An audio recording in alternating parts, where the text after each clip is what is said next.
I'm going to have Ryan with me today, Rian Stone, and I'm also going to have Troy Francis with me today. And if you guys will give me 1 second, I am going to turn off my sound here. There we go. Perfect. So welcome to another edition of The Rational Male. This is my show. This is Rolo Solo, although I'm joined by Troy Francis, and of Rule Zero fame and his own business. Are you calling it Renegade Playboy? Is that what it's called? That's my Twitter handle. I've used the term renegade for a while. I mean, whether I'll stick with it or I'll just go back to Troy Francis remains to be seen. But certainly at the moment, because I've got Renegade Dating Blueprint, which is my pack of books about dating and pickup and so on. So you would categorize yourself at least as let's say an adherent of game, right? Or a proponent of game per se. Yeah, absolutely. And Troy and I have become pretty good friends. I would say at least over the last 6 or 8 months, I think. Right? I think I knew you before that. Is just that due to recent events. We just sort of started comparing notes, which is what we're going to do today, actually. I'm waiting on Ryan. Ryan Stone will show up here in a moment. He has the link. He'll show up when he's ready to go. So yeah, it's going to be Rolo Solo mostly today, but I wanted to get you guys sort of involved in this too, because today I'm going to sort of take apart a video. We're going to do a case study today. And I want to set this up really quickly here so that while we're waiting for Ryan to show up. So I was made aware of a few things happening in the manosphere recently, at least from the red pill perspective. I'm getting a lot, and this is nothing new. This is all kind of cyclic right here. I was just talking with Troy a little while ago. A lot of the stuff that I'm seeing happen in the manosphere right now is repeating itself. It's 2015 all over again, and the players have changed, but the narrative is still the same. The idea that the red pill is dangerous, the idea that that the red pill is some way if you go against it, basically, if you go against the red pill, it's in some way innovative, or it's in some way bucking the system. And I think it's kind of laughable, because what I see when people criticize the red pill is a lot of straw manning, and that's what we're going to talk about a little bit today. But we're going to just dissect a video here, and what the hell is this guy's name? Pinnacle of a Man. I was made aware of this guy recently. I know one of his friends. I think he does videos, like tandem videos with this guy named Dr. Tyan or Tian or something like that. Another guy who was also a previous pickup artist who's decided that he wants to play the Oprah Dr. Phil card. And trying to reinvent himself. So I'm going to talk about a little bit about that today. And the reason that I'm doing this is because I was kind of joking around in the chat today, saying, the moral of today's story is that it is an order of magnitude greater effort to dispute and refute bullshit than it is to create bullshit. So unfortunately, I feel like I have to do this right now, because this is one example of a lot of other bullshit that's being thrown, not just at me, but just at the red pill in general. And everybody who calls me the Godfather, and I did not name myself the Godfather. I would challenge anybody on planet Earth to go find any time I have ever referred to myself as the Godfather, ever referred to myself on video as the Godfather. It's not a self-appointed title. People just started calling me that, and that's just how it worked out. So I am sorry. But when people talk about the red pill, I think it's safe to say that they think of my book, The Rational Male, as a starting point for that. At least my blog as the starting point for understanding red pill awareness, understanding red pill stuff. So I got Ryan just came in. There he is. What's going on, man? Thanks for your patience, guys. Nah, no worries. No worries. We got you. All right. Are you ready for this? Are you ready to? I know you probably haven't watched through this whole video right here, but I was just telling everybody just a minute ago is that the reason I want to do this is because this video it has everything. It's like a buffet of bullshit. It's like a buffet of straw men and false equivalencies. And if there was a perfect video to outline and just to dissect all of the misconceptions about the red pill, this is probably the best one. Did you? You know what did you bugs me watch the any most of about it? stuff like this? What's that? It's that we don't get it. At least I don't get a chance. I don't get a chance to watch any of your videos, any of Troy's stuff. I hardly have a chance to even read Carl's things. And now, of all the videos we get to watch, it's this idiot running his mouth on this dumb. I know. Somebody sent this to me. They gave this to me about 2 days ago, and I thought, you know what? Maybe I understand. And maybe people are saying, well, why is he doing this now? Well, first of all, he's not the only one. There's some other stuff going on as well. There is a pamphlet. Let's not call it a book. There is a pamphlet, an e-pamphlet going around supposedly debunking the red pill.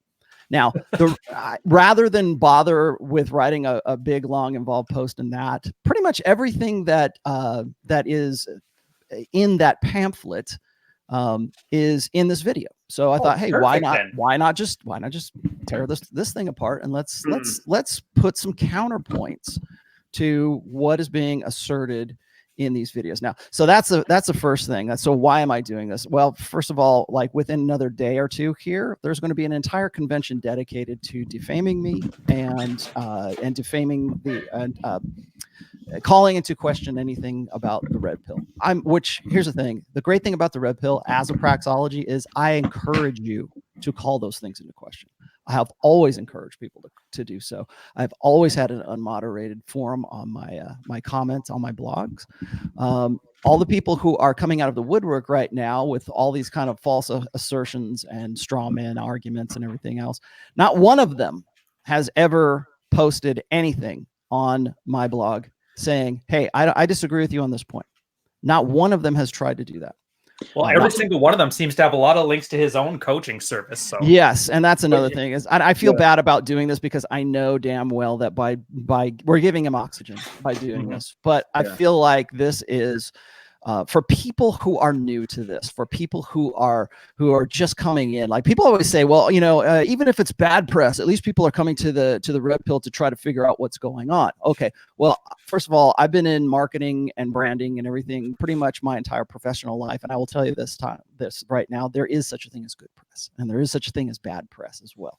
If you don't believe me, go and ask Subway after their spokesman Jared went to jail for kiddie porn or whatever it is, or pedophilia. Oh, no, he was making ask them if they like that. Ask them if that press was really good. Okay, yeah, I don't think so. I'm not going to agree with you on that. So anyways, I wanted to sort of use this as a jump off point. And I'm glad you guys, thank you for joining me today, because I think you guys are going to be able to add some things to this that maybe I'm not going to see. I watched through this, painfully watched through this whole thing. The delivery at the end, by the way, I was just telling Troy is like listening to an altar call at church. It's okay. If all this ever moved you, if you felt the spirit move in your heart, then just come on down and click on my links down below and sign up for my free free coaching half an hour segment to see where you're at. That kind of stuff. It's not about that. It's not about come to Jesus. It's about come to my coaching, or come to my whatever it is, my grift, whatever I'm selling. Right. I actually found it hard to keep a straight face throughout the whole thing. Yeah. Really. I wondered if the guy was actually. That's another reason why this is going to be good, because it's going to be humorous. You got to add some humor to your show. Yeah. I mean, I was wondering, is this guy actually for real? But I think, well, we'll see as we get into it. But all right, before I get started here, if anybody has, if you're in the chat here and you think my volume needs to come up, please tell me now, because I want to have that all cleared away. A lot of people are saying that I was really low on Sunday with Pat, so I'm pretty cranked right now on the gain here. So let me know if the just shove your face in there. Put that thing. Yeah, talk like us. There you go. Okay. All right. So here's the thing. I don't know who this guy is. I don't know what his name is. I have seen him around before. Josh Hudson. Josh, is that what it is? Okay. Yeah, I did not know what his shtick was. I've seen him do, like I said, tandem stuff with this doctor that he talks about, but he throws a lot of spaghetti at the wall in this. We'll tear that apart as well. Before we get started though, Ryan. Yes. What is LARPing to you? What does LARPing mean? Okay. LARPing? Like how you're gonna love how I start this show. Yeah. Live action role playing. If you guys haven't seen it, there's people who play Dungeons and Dragons in real life. They dress up as wizards. They put ping pong or tennis balls into rags and throw them as magic missiles. They pretend to hit each other with wooden swords. And sometimes they even go to like Renaissance fair with real steel swords. Mhm. So it's literally pretending live action role playing as if they're in medieval times. And it's transitioned so well into the red pill by guys who talk a lot of game about magical stuff like unicorns and Jesus and Jordan Peterson being their god. And yeah, it's anybody who doesn't know what they're doing but talks a good game is usually LARPing because they want to fill a narcissistic fantasy. Like, oh, this is what I am. I'm a real man because I, went to the shooting range or protected my family against standing silhouettes, or I went, no offense, Rello, but I rented a Lamborghini and snuck into a hotel on video. Yeah, that might have been a little LARPy. I will admit that might have been a little. You know what? LARPy. You were backing at the time a friend, so I can't fault you for that. But now that he's who he is, fuck him. Yeah, and we have Rich in as well. I think Rich. I put this out there for everybody who wanted to play a part today, and apparently Rich has decided to join us. So maybe he's just going to be a conscientious objector. I don't know. What's up, guys? I thought I'd just see what's going on and maybe contribute if I can. Hang in. Yeah, please do. All right, guys, I'm going to go, and I've already got this queued up, so I think we'll start here. The reason I'm asking, people will understand why I asked you what LARPing is, because a lot of people don't know what that means. And whenever they see the letters LARP or LARPy or LARPer, that means live action role playing. And it has sort of I think it has a different meaning in the manosphere or really in anything else. I don't think it's like unique to the manosphere. There's guys that will LARP in other aspects of their lives or pretend to be something, or it's not so it's a little bit beyond fake it till you make it. It's I saw Braveheart and now I want to be a better man. That's to me, that's kind of LARPy right there. Or you're going to go change your online handle to something like True Heart, which is a Care Bear, by the way. That guy's having it's a Care Bear breakdown right now in the TRP Red forum. Oh, I'm sure it's brutal. Yeah, people are kind of destroying him right now, and I it's a lot of people say, well, Rolly, you don't need to respond to this kind of stuff, and I don't, and I get that, but it's funny to see how all I have to do is just sort of kick back and watch sort of public opinion, dissect them themselves. So let me go pick. So this guy's name is, what'd you say? Josh was his name? Josh Hudson. Josh. Which I only found out today by just looking into his backstory a little bit. But yeah, he's a dating coach, I think, isn't he? He's a sort of pickup artist dating coach type. I think he used to be. Is he kind of like Todd Valentine? How he just sort of, he used to be a part of RSD, and then RSD kind of screwed him, and then no, I don't. He was never part of RSD. Because he did a video ripping into RSD, and then Tyler came back and had some dialogue with him about it, and asked him to show the links to some of the original videos so that people could see the full story. So I think he's got form in this game of attacking bigger targets in order to draw attention to himself.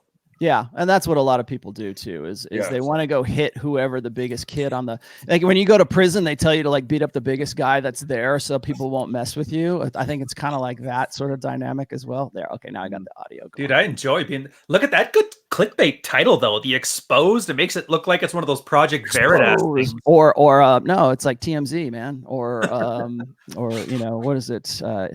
What is it? Entertainment Tonight. Exposed. But that's actually copy like 101. Like I learned that technique back in the early 2000s from an ebook I got on Google AdWords marketing. And if you throw exposed in titles, the click-through rate was much higher. The conversion rate also increased too. Oh, that's interesting. Yeah, that's funny. I was actually trying to play up on. Maybe I still got something to learn about that, because I was trying to say what's wrong with the red pill. Okay, so here I'm going to start this today. Now, here's the reason why I asked Ryan what LARPing was. Okay, when you've got your title or the business name here is Pinnacle of a Man, or True Natural Masculinity, or True, or whatever it is. They didn't put alpha in there. Didn't put out, yeah, exactly. Or what's some of this other stuff? I mean, Legends of Men, or what is it? A True Man of Genius, that kind of stuff. Okay, so I just want to say that that's whenever I see stuff like this. The other thing is, and before we get started, I also see when guys do this, when it comes down to like purple pill or whatever you want to call it, like guys coming out there throwing, they want to throw a red pill under the bus and say that they've got something better. They've got some, and I never hear what it is that is better. It's Oh, no, always that's behind the paywall. This is the thing. yeah, that's behind the paywall, right? Yeah. And by the way, the other thing, and we'll see this when we start the video, is that not only do they do that, but also they don't actually disagree with a lot of the central tenets of red pill anyway. Yeah. Like when you scratch the surface with a lot of these guys, they'll sort of say something like, "Oh yeah, well of course, a lot of what Rollo says is right, but what?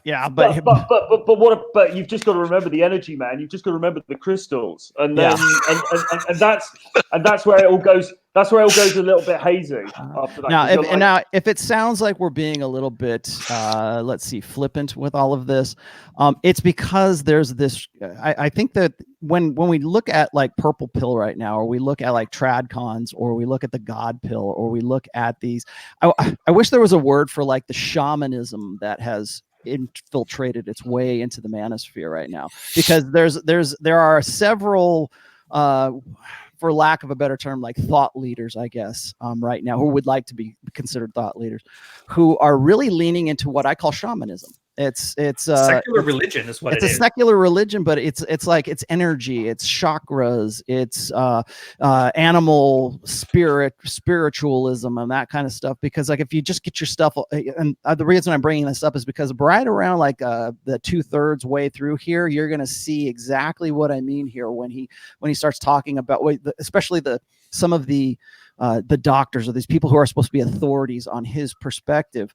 They're really pseudosciences. It's real. I mean, and notably pseudoscience. Like go to Google and you'll be able to find out who these guys really are. But it's this shamanism that's kind of, and that's the best way I can really put it. Crystals and magic and energies and vibrations and all this kind of stuff. I think it's important to keep to bear that in mind. Like that's why I want to sort of preface this thing before we get underway here. Also, and then like last but not least, hit the like button, please do. Subscribe to the channel. Do everything you're supposed to do, guys. Really. And then I also want to say that a lot of the stuff that I'm seeing happen right now happened 4 years ago. This happened in 2015 when Roosh decided that he wanted to throw the red pill under the bus. And he wanted to go ahead with neo-masculinity, which we don't hear about anymore. Nobody cares about that. It was really just sort of a vehicle for his own grift at that time. I mean, let's just be honest here. Okay, I think 4 years later, we can sort of see the writing on the wall and what happened during that time.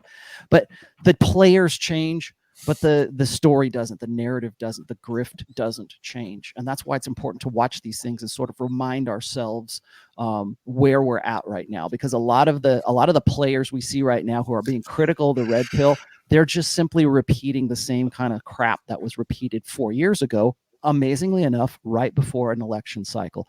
And I will guarantee you in 2020, we're going to see much of the same thing. A lot of these players are going to shift over into a more political narrative. They're going to abandon the red pill.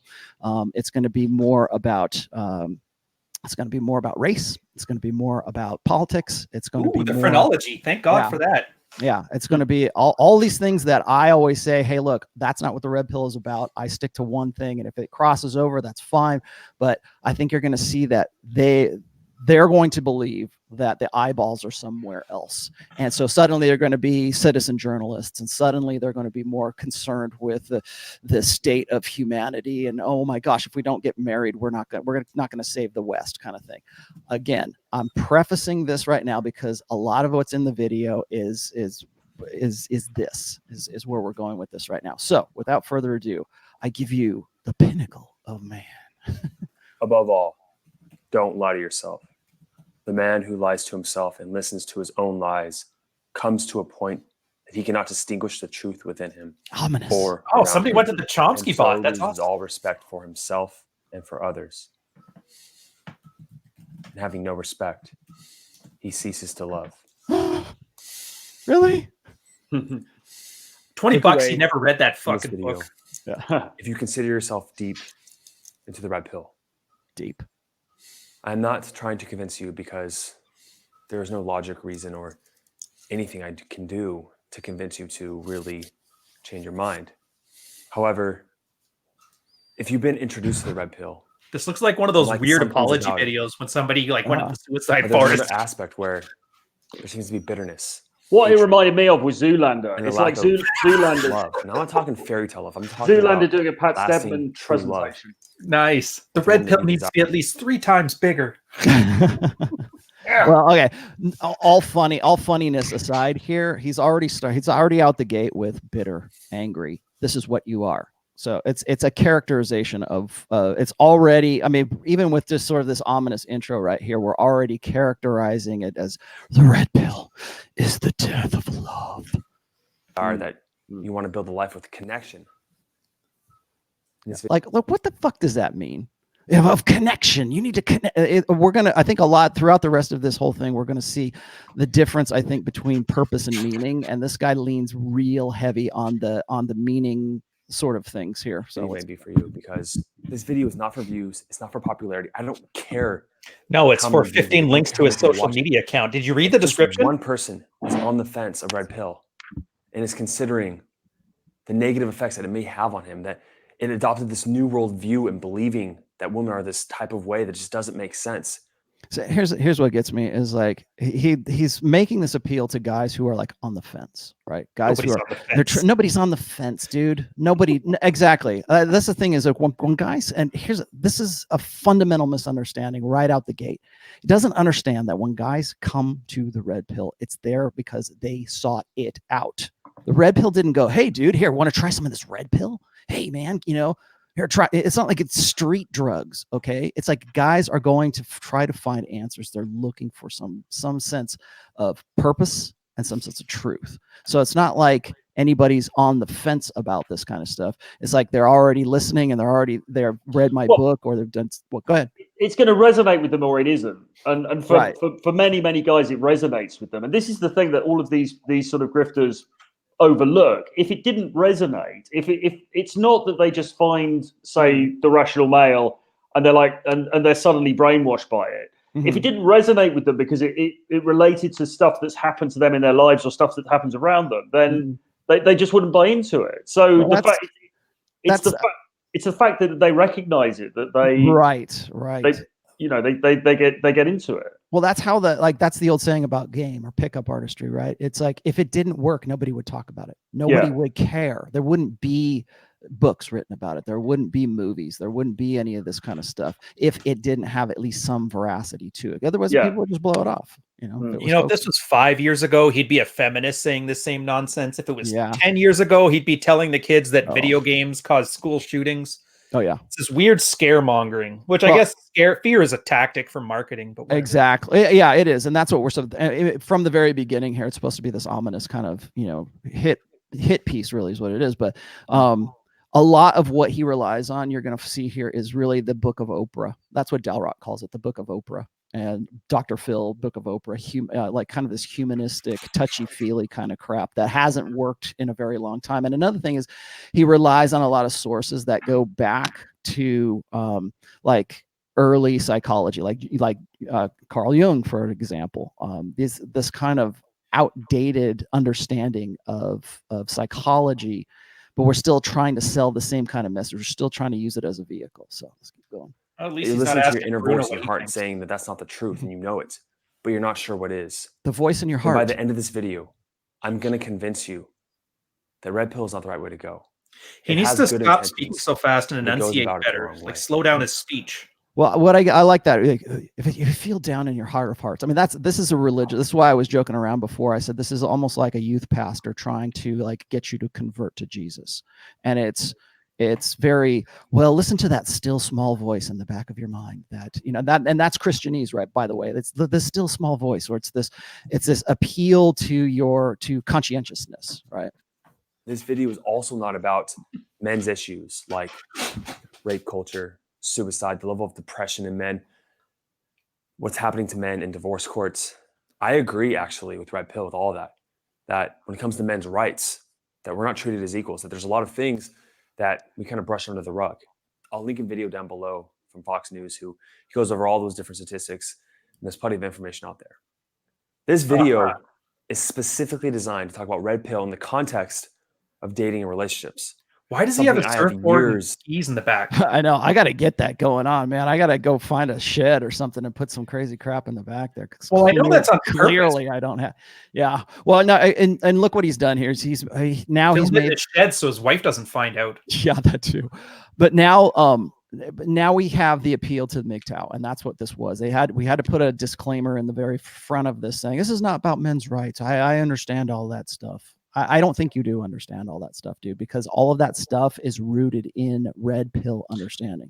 Exactly. And again, you know, there's this implicit sort of, in spite of everything he's saying, some of the fundamentals he actually agrees with, which is the hypocritical thing about these guys. Mm-hmm. Well, here's the thing. Okay, if you agree with those things, I mean, maybe he has another video about that, but if he actually agrees with those things, then you have to see the root of those problems, and they're in exactly what he is disagreeing with here. Of expertise working with hundreds of clients. I just don't women get and you. Couldn't men. drywall that The shed. reason you're not Hunter walking around drywalled with the shed. white It looked with like a nice shed. and everything. The shed is garbage. Different companies is because I'm not here to make videos to create a mental masturbation where you disagree with everything I say. Too late. Part of Pinnacle Men is taking full responsibility and going toward the truth of life. And what is that truth? Because at the end of this video, we're going to find out that truth is subjective, right? As someone who's been through the red pill philosophy and saw the merits of it and how it benefits your life, and also the downsides, I want to challenge you to find Guaranteed he used to hang out with Gay Lou Boyle. Guaranteed.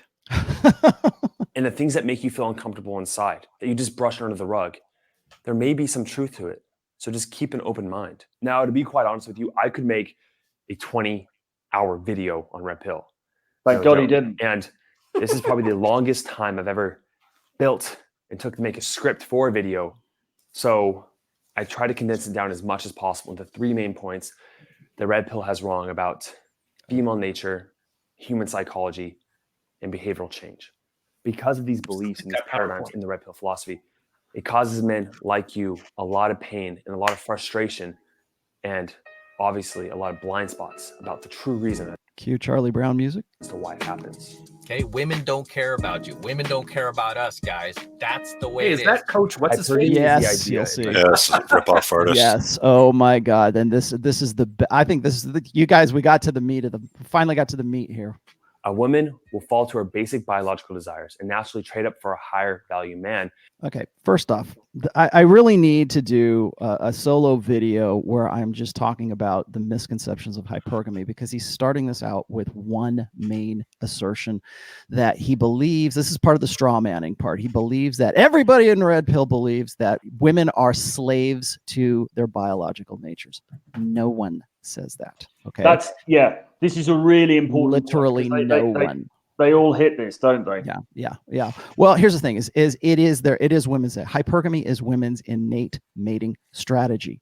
It does not mean that hypergamy is a straitjacket. I've said this countless times. Dude, not even that. He's acting like there's one sexual marketplace. Like at the top of it is Trump, and every one of us is unbelow it.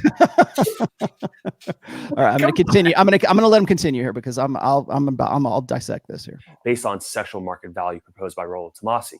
Now, you may be asking yourself, does hypergamy exist? And the answer is yes, of course it exists. There are women out there that trade up to guys. Okay. Next mistake. He's qualifying this. He's qualifying it as if it is some sort of phenomenon that only happens to a select group of women.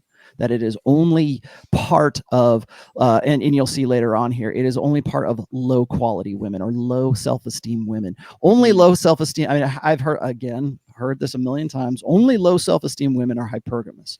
Or I need to find, and I covered this in, I put the links here in my description here. I have a really pretty involved post called Hypergamy, the Misconceptions, and it goes into detail into how all of this, exactly what he's going into right now, feeding this misconception that hypergamy is some sort of qualifier. No, it is the nature of women. It is what women, it's part of women's biology. It is the natural expression of how they have evolved to solve a reproductive problem is what it is. So if anybody who has any questions about this kind of stuff, all you got to do is look at what I've done, what I've written, and what I've done with respect to hypergamy, micro to macro. The micro part is what he is dismissing here. So it's all about the qualifiers here. But it's so nuanced and it's not representative of the studies they pick it from. And that's something you're going to find consistent throughout this video. And if you really dive into red pill, that not everything you look at is completely consistent. And where they get their data is not a representation of the actual population. Okay. No, it's a representation of H guy who goes and tries it out for himself. He's got that much right. We're not a science. What gets me is he also commits the attribution errors here too as well. But I mean that's I don't know. That's neither here nor there. I think at this stage of the video. But what I mean by attribution errors is he believes this. He thinks that all those red pill guys, all they do is they draw from certain sources, right? Well, first of all, the main source, people always give me this shit. Okay, they always say, well, you don't cite your sources. I have had on the sidebar of the Rational Male for 8 years and 3 months now.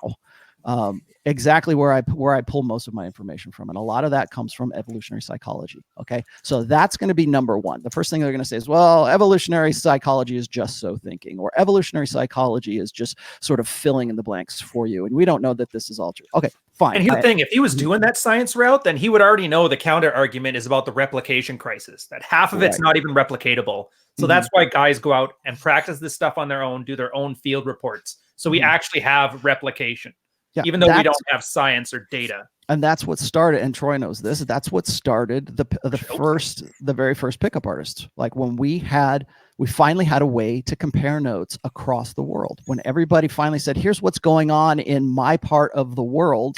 This is how women are. Wow, we notice commonalities. We notice general truths about female behavior and female nature. And those tend to fall in line with a lot of what's going on in evolutionary psychology. So if you want to know where I draw a lot of my information from, I draw it from David Buss. I draw it from Dr. Marty Hazelton.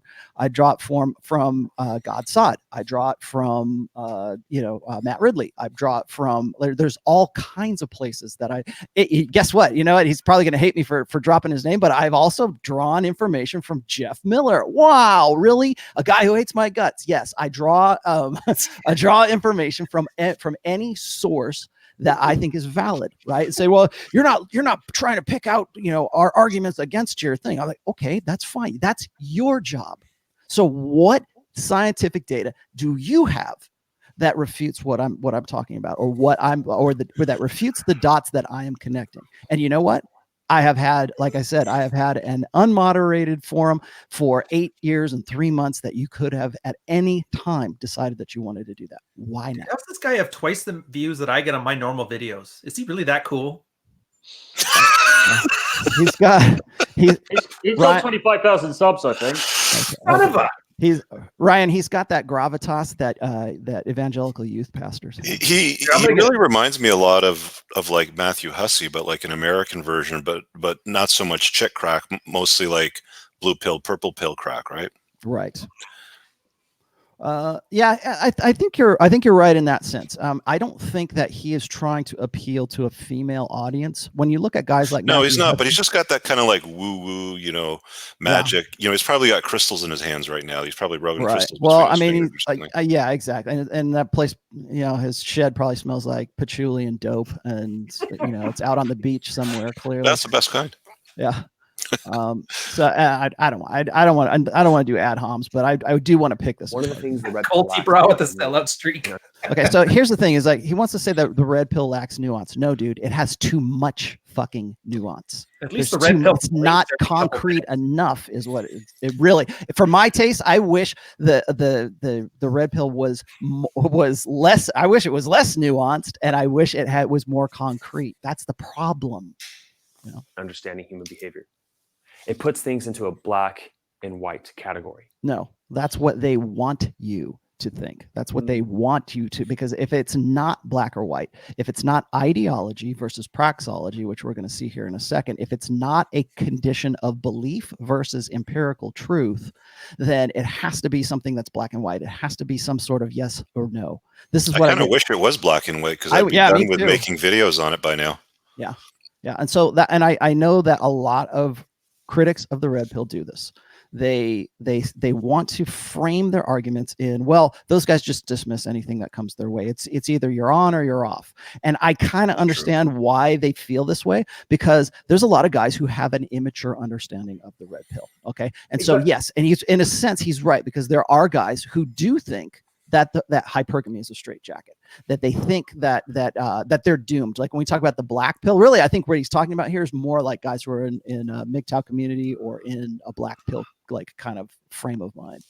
This is what annoys me about some of our Twitter friends who are sort of in the purple sort of space, because they will say, they use the word nuance a lot, and they will say the red pill is not nuanced, and I can bring you the nuance that it requires. But I did a tweet the other day about this, saying that the red pill already has scope for nuance, and if you can't see that, you're either a bit dim or you're a huckster. Mm-hmm. Well, and then so here's what they're going to say, and he's going to say this here in just a second, because like whenever I say someone is purple pill, I'm not calling you out, dude. I'm not saying you're an asshole. I'm saying that's what you are. That's a designation. That's a frame of mind. What I'm saying is you align with a certain way of thinking. I'm not saying you're bad. In fact, the other thing is like he's going to say here in just a second is that like, oh, all these guys do is call other guys cucks, and they're not nice and they're mean. And it's like that's not what I've written, and that's that. And if people interpret that way, I'm sorry if it hurt your fees. Okay? I don't think anybody that's sitting on this broadcast tonight ever does that. No, in fact, man, I don't say cuck. In fact, I've written actual essays titled "Don't Hate the Beta," because I've been beta. I know guys who are beta. I know guys who need to come up, who need to lift themselves up, and they need this vital information that the red pill gives them. And that's why I say don't come down on these guys, because these are the exact guys that you want to unplug. And so I wrote that because I saw that happening. And now we have this guy saying, well, you guys just hate on everybody. You guys aren't nice. And it's like, no, the reason that you need to do that, you need to characterize this as such, is because it goes to that. It comes back to your binary versus subjective, your subjective answers to things. An in or out, a good or a bad. And honestly, life spectrum, right? You're not alpha or beta. There's times in your life where you've been alpha, and there are times in your life where you've been beta. And you can... Okay, here's the next thing I wanted to talk about. Alpha versus beta. Okay, another thing. And he's about to go into this here is alpha and beta are abstractions, okay? Nobody in the red pill, get this through your fucking head. No one in the red pill thinks that they are silverback gorillas. Nobody in the red pill thinks that, or is comparing themselves, larping, that they are, alpha wolves and the tundra, or the pride of lions or something in the Serengeti. Nobody thinks that. That's Royce calls that etymological hate. It's like it's clinging to the names. Like when I saw Joe Rogan, alpha's good and beta's bad, and that's not even the way it's supposed to be. It's just comfort and desire. No. So neither one is bad. Yeah. And we should probably at some point do a show about the distinctions between alpha and beta, because when I use those terms, I use them as placeholders. Those are abstractions for ideas, so I can move on to other ideas, so that I can build bigger dynamics, so I can look at a bigger system that's going on. You need those. Those are functional. If you go and you look at the work of Vox Day, he goes into sociosexual hierarchies. I get it. I can see them as being useful, but I don't think that. I think he sort of goes into a little bit of unnecessary detail in those. I think that when we see alpha, we know what alpha is. When we see beta, we know what beta is. And so what he's going to say here is that the red pill straitjackets you into either being alpha or being beta. No one says that. In fact, I have said several times that I have been beta and blue pill in my life, and I have been alpha, and I've been, whatever else Vox Day calls a sigma or whatever, right? I've been all of that. If you read my book, it's in my book. It's in the introduction of my books that it's nuanced, right? It's something that is, yes, you go from you can be more alpha, you can be more beta, and that's the thing that guys get hung up on. And him saying this is actually contributing to that, because guys, what's going to happen to after this video is guys are going to come to me with emails and say, I held my girlfriend's purse in the mall. Was that alpha or beta? I'm going to be like, I don't know. What are you? Are you more predominantly alpha? Are you more predominantly beta? There are certain aspects of guys that make their personality is more predominantly alpha. We see that all the time. Those are the naturals. Those are the guys that like get it, right? They just get women. And then when I talk about vulnerability, for instance, when I say that vulnerability is a weakness and it's bullshit, and you're being sold a bill of goods because people are trying to get you to think that that vulnerability is in some way a form of game, or it's some way to endear women to your lives, and that the more vulnerable and more sympathetic and emotional that you are, then women will like you that much more because of that. Guys take that to heart, man. All the time they take that to heart. And so when I disagree with vulnerability, that's when they lose their minds, right? Because they've been taught to keep that as part of that game. And if they're not vulnerable, then they're not strong, and they want to encourage that in everybody else. But again, it's straight jacketing guys into that. So suddenly vulnerability is beta. But what if you're predominantly alpha? And I've said this also in my writing, is that if you're mostly a predominantly alpha guy and you show a bit of vulnerability, yes, women love that. They eat that shit up because it's out of character. So what is your character? What are you predominantly? You're not always alpha. You're not always beta. I get that. What are you predominantly? Are you predominantly a beta and a doormat? Or are you predominantly an alpha male with that gets it, that just gets it? And that's what he's not going to cover right here, because he can't. Because if he does that, then all of the rest of the bullshit in this video falls apart. Based off the evolutionary studies, you can change and adapt and always do that. And yeah. Oh, you guys are going to love this part right here. Okay. Based on the evolutionary studies, you can adapt and shift and move and everything. Wow. What does that sound like, Ryan? Does that sound like your personality is static? Or does that sound like your personality can shift and change? Does that sound like your personality can be reduced to a few letters in a Myers-Briggs test? Or is that something that it's or personality fluid, right? I always hate this. It's like evolutionary scientists say, well, which ones say? What did they say? Oh, they said things can change and shift. What can change? What can shift? It's interesting that it's interesting that part of his argument that we'll see is he takes to task the red pill for the data that is supposedly used to back up the red pill arguments. But the rigor of his data that he uses to support his own points is sadly lacking in this. It's not even bro science. It's just him going, yeah, the Evo stuff, man. Yeah, it could be like fluid. So there's definitely a double standard in that regard. Yeah, well, that's and I have, and Ryan knows this firsthand, is because both of us have gotten into it with the guys like Pat Stedman, guys like Artful Man, anybody who's clinging to this MBTI bullshit, anybody who puts their MBTI letters in their profile. Guess what? This guy just refuted you. This guy just said that you can change, that you can be different, that those letters aren't permanent, man, that you could be something else. So to say simply that these percentage of men always get these women and these women always get those men. Okay. No one is saying that. Okay. No one is saying, in fact, I think just last Saturday's Rule Zero show, I said, I feel like this guy's confusing your work, Rollo, with a lot of the clips that he uses in this video from that hack that basically reads your book in his car, like my style with your books. Oh, yes. You're about to see. Yeah, like he's blending it all in, right? Mm-hmm. And he's trying to ride off your name in your book, and he's trying to refute it. That's the easiest thing to do, is just to pick a big guy and then try to poke at him a little bit. Mm-hmm. We've seen that all the time. It happens all the time, right? Yep, exactly. And you're about. It's funny you should say M, because he actually puts a clip of him in here. Yeah, that guy. What another thing that he's sort of throwing out here, which is bullshit. He's about to get into the Pareto principle, and we talked about this on. I think we talked about it on Rule Zero on Saturday. And I just mentioned this in like 2 essays ago. It's not that 20% of men are banging 80% of women. It's that 100% of women are interested in that top 20% of men. That's how it works. And why wouldn't they, right? Why wouldn't they? Hypergamy doesn't seek its own level. He's not going to talk about that. He's not going to talk about those kinds of, that aspect of it, because again, it doesn't fit in with that. But he's going to say, well, not everybody gets with everybody. And so now we're getting that wishy-washy, mealy-mouthed,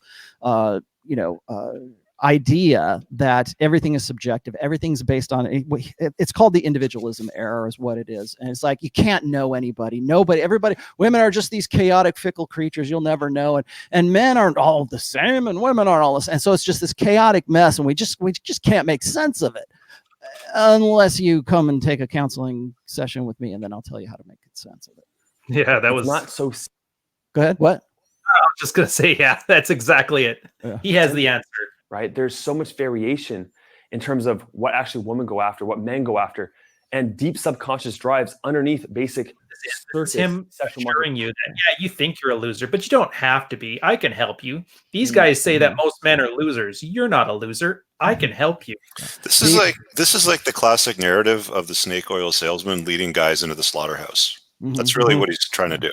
Deep subconscious motivations. Gee, that sounds to me like that's human nature, that there's actually something underlying, some general nature that men and women have that we can actually make sense of, that we can actually in some way, I mean, not 100% reliability, but okay, let's aim for 80 to 90% reliability that we can predict human behavior.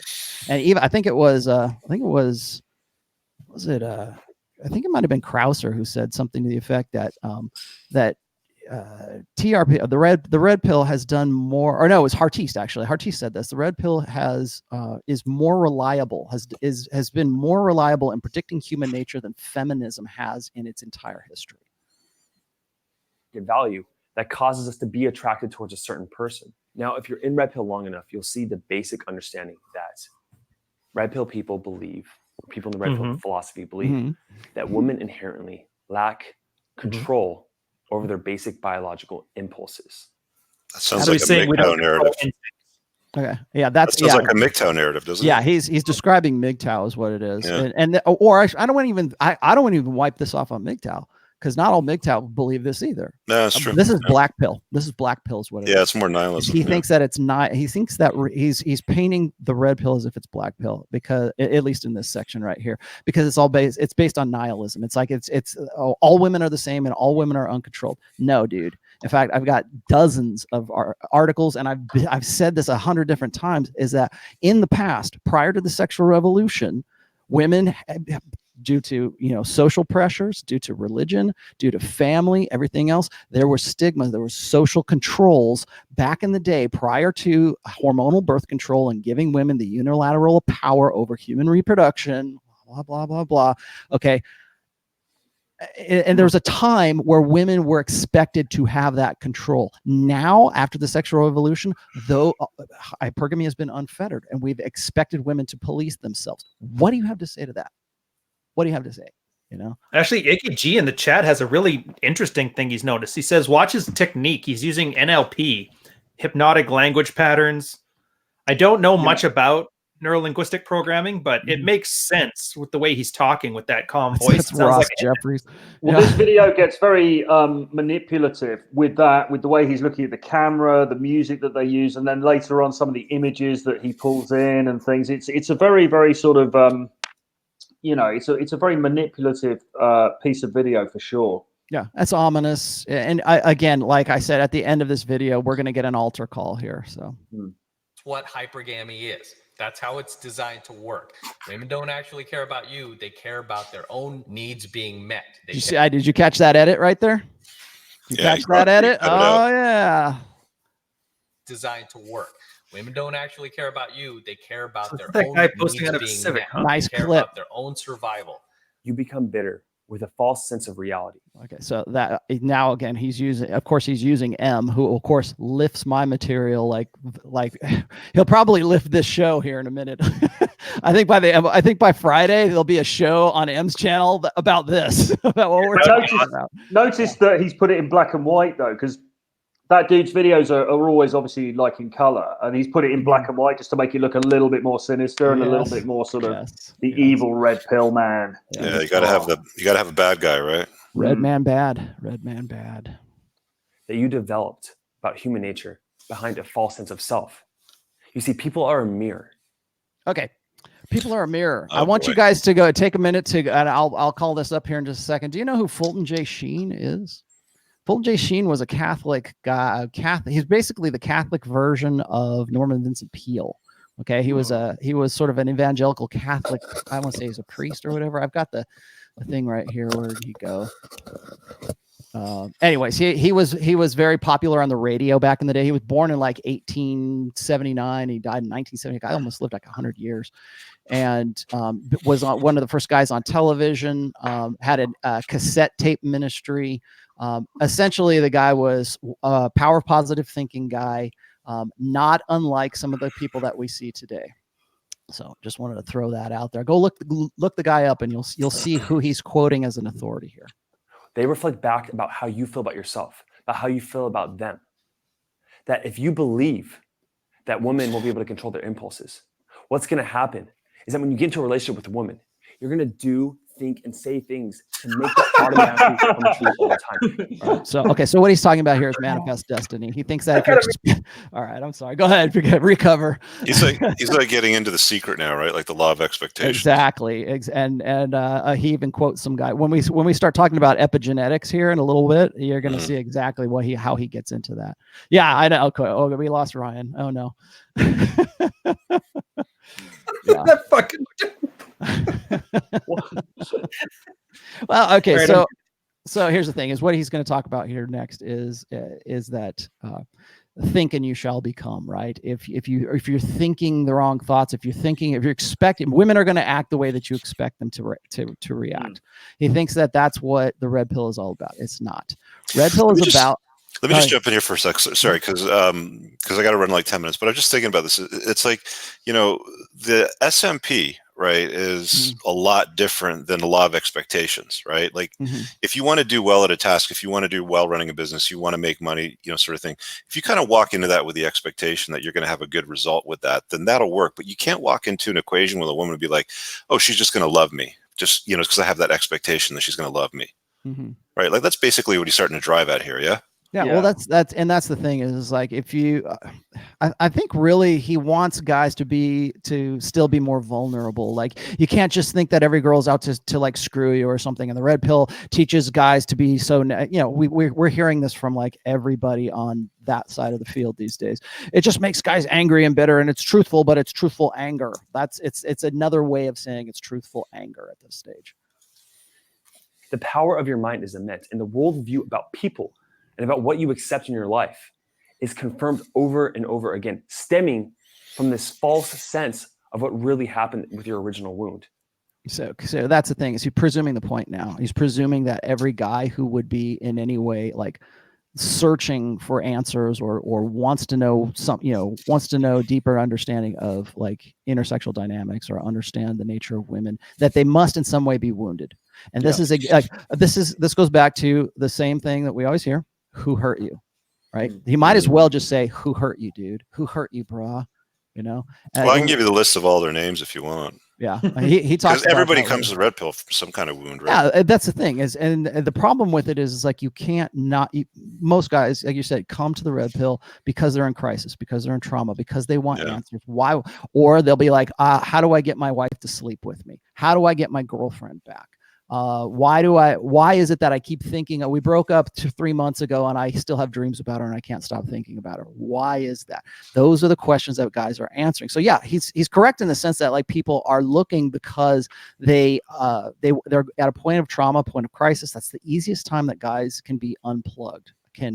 They can be, you can talk to them because all of those expectations and all of the shit that they believed in, all this fantasy Pollyanna crap comes crashing down. And now they're open and they're thinking, you know what I've been doing doesn't work. And this is, again, PUA is all about this you will only get what you've got if you keep doing what you've done.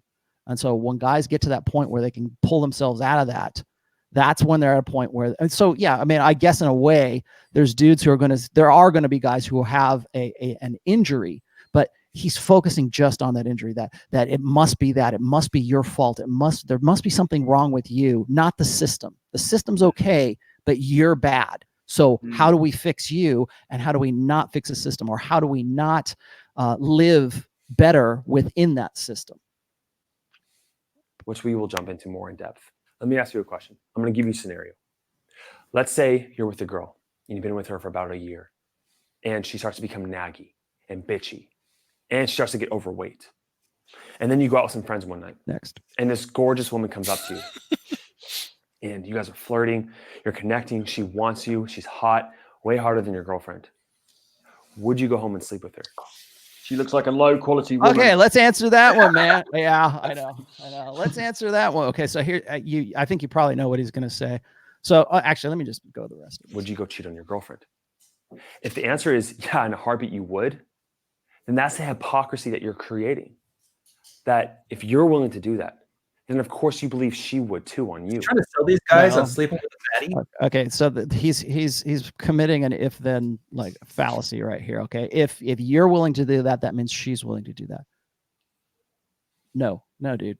Didn't we just say just a minute ago that everybody's this random, unpredictable, force of nature that we can't rely on predictable generalities.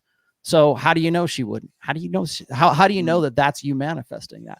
And why wouldn't you? That because here's the thing: is most guys are probably watching this and laughing their asses off because they would. They're like, hell yeah, that's how half the time that's how most guys have an affair. Is because shit's at home. The wife is fat. I mean, what are the things that led up to her becoming who she is?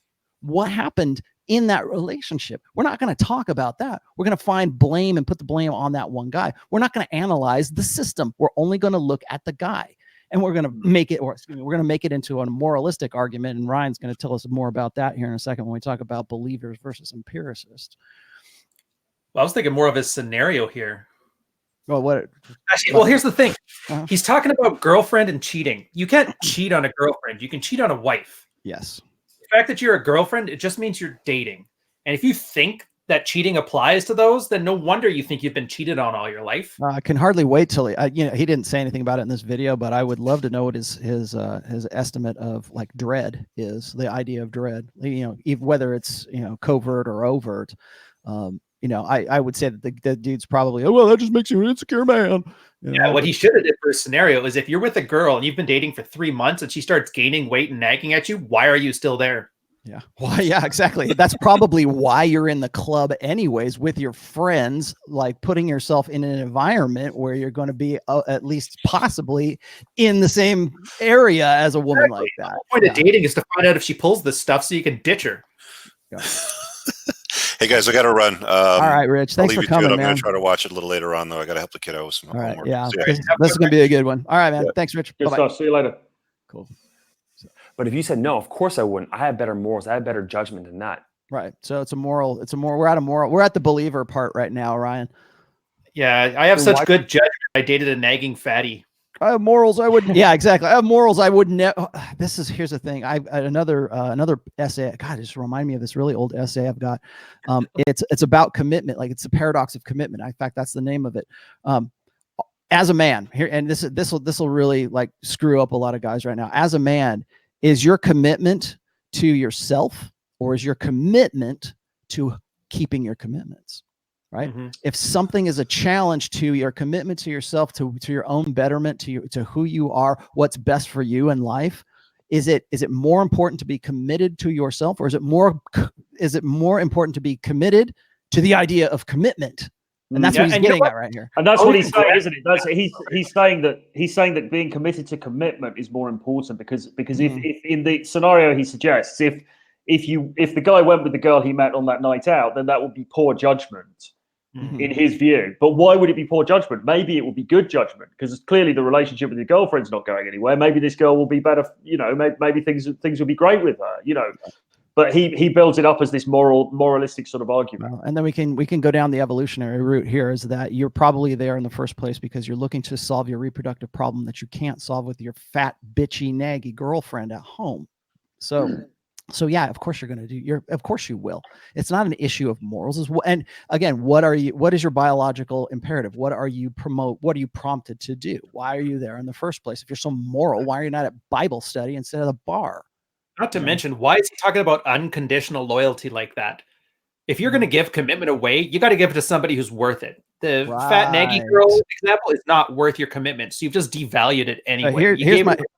Here's my question to Josh. Okay, so what's the better scenario? To go and break up with your girlfriend and say, fuck you, I'm out, you're fat, you don't have sex with me, and you're bitchy and naggy, and I'm going to break up with you and I'm done, and then go out and look for the hot chick?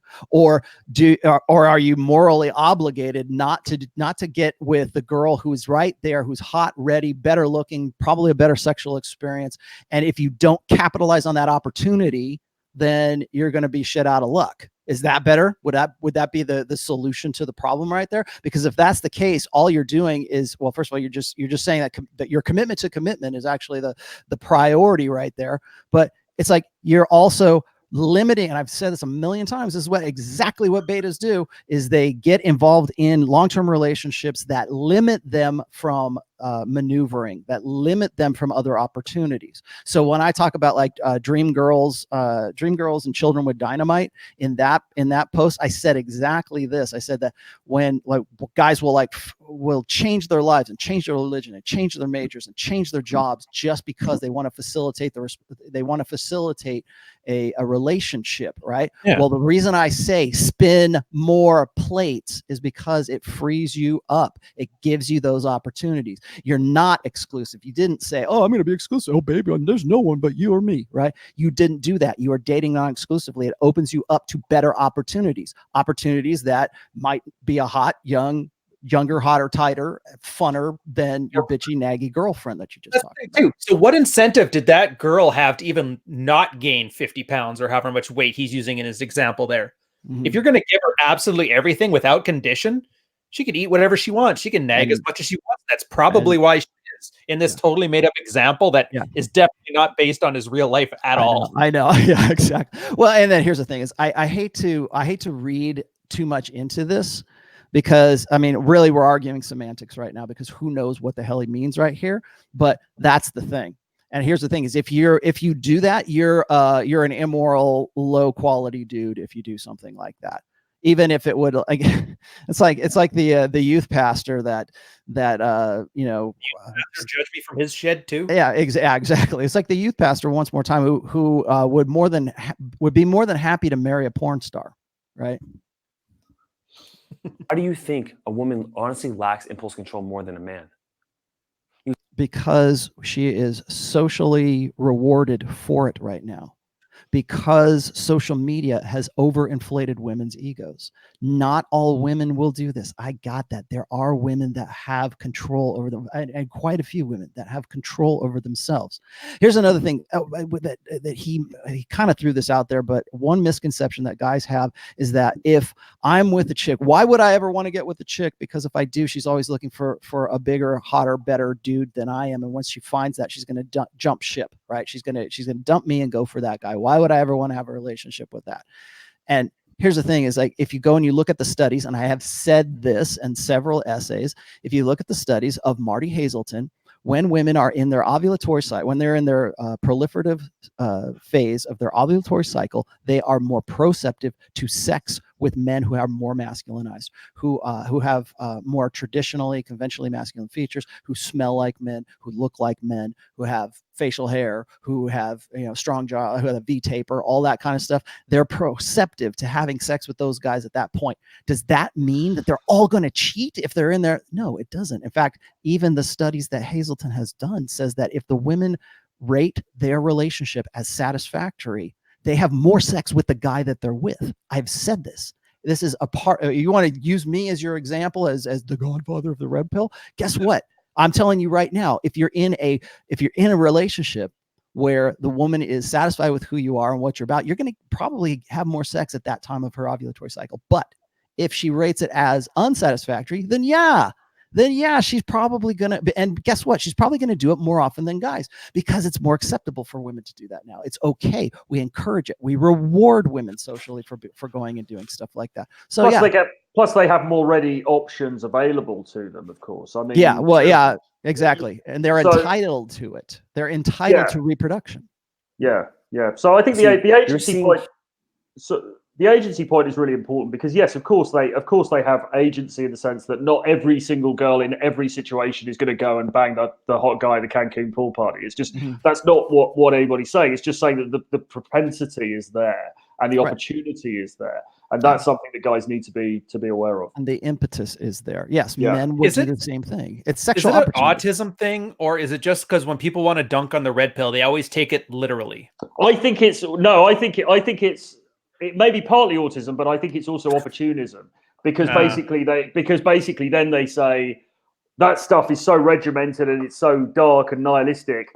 Instead, buy my program, and this will teach you the reality. See, that's the business side of it. That's the economic side of it. Okay, so when your revenue is dependent on a particular perspective, you have to crush any challenging perspective that comes in. I get people throw that at me all the time. You're only saying that because you sell books, right? I understand that, but here's the other part of it is that he's ego invested in this perspective. So that's why he has to be literal about it. I don't want to just pick on this guy because I see this constantly on Twitter.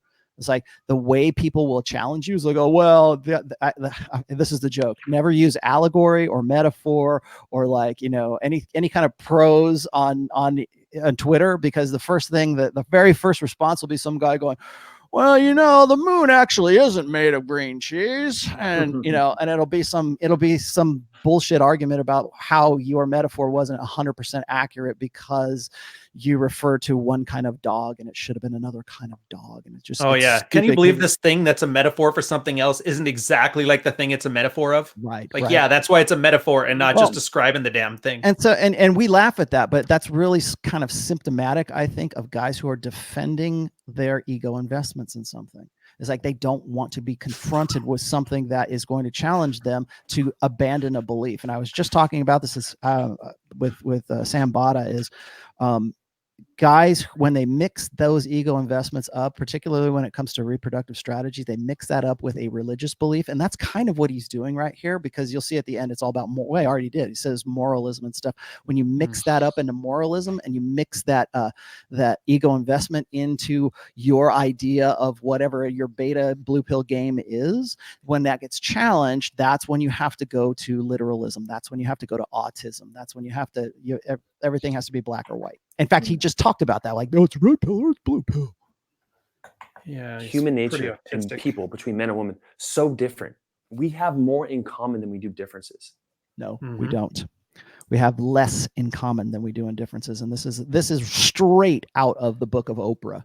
Okay, this is straight out of Dr. Phil. This is straight out of whoever that author is who wrote Men Are From Mars, Women Are From Venus. Gray, Dr. Gray. Oh, I thought he was talking like we both have skin, we both have two legs, we're mostly the same. You like rainbows? I like rainbows. You like Disney? I like Disney. No. And in fact, I can prove to you that we are more different than we are. We are complements to one another, no doubt, but we are far more different than most people want to accept right now. And that's the problem. Here comes the blank slate equalism, right? This is, we're more alike. We're all basically the same thing. We just, one of us have dicks and the other one have scooters. We're all the same. No, we're not all the same. In fact, your brain is not wired the same as a woman.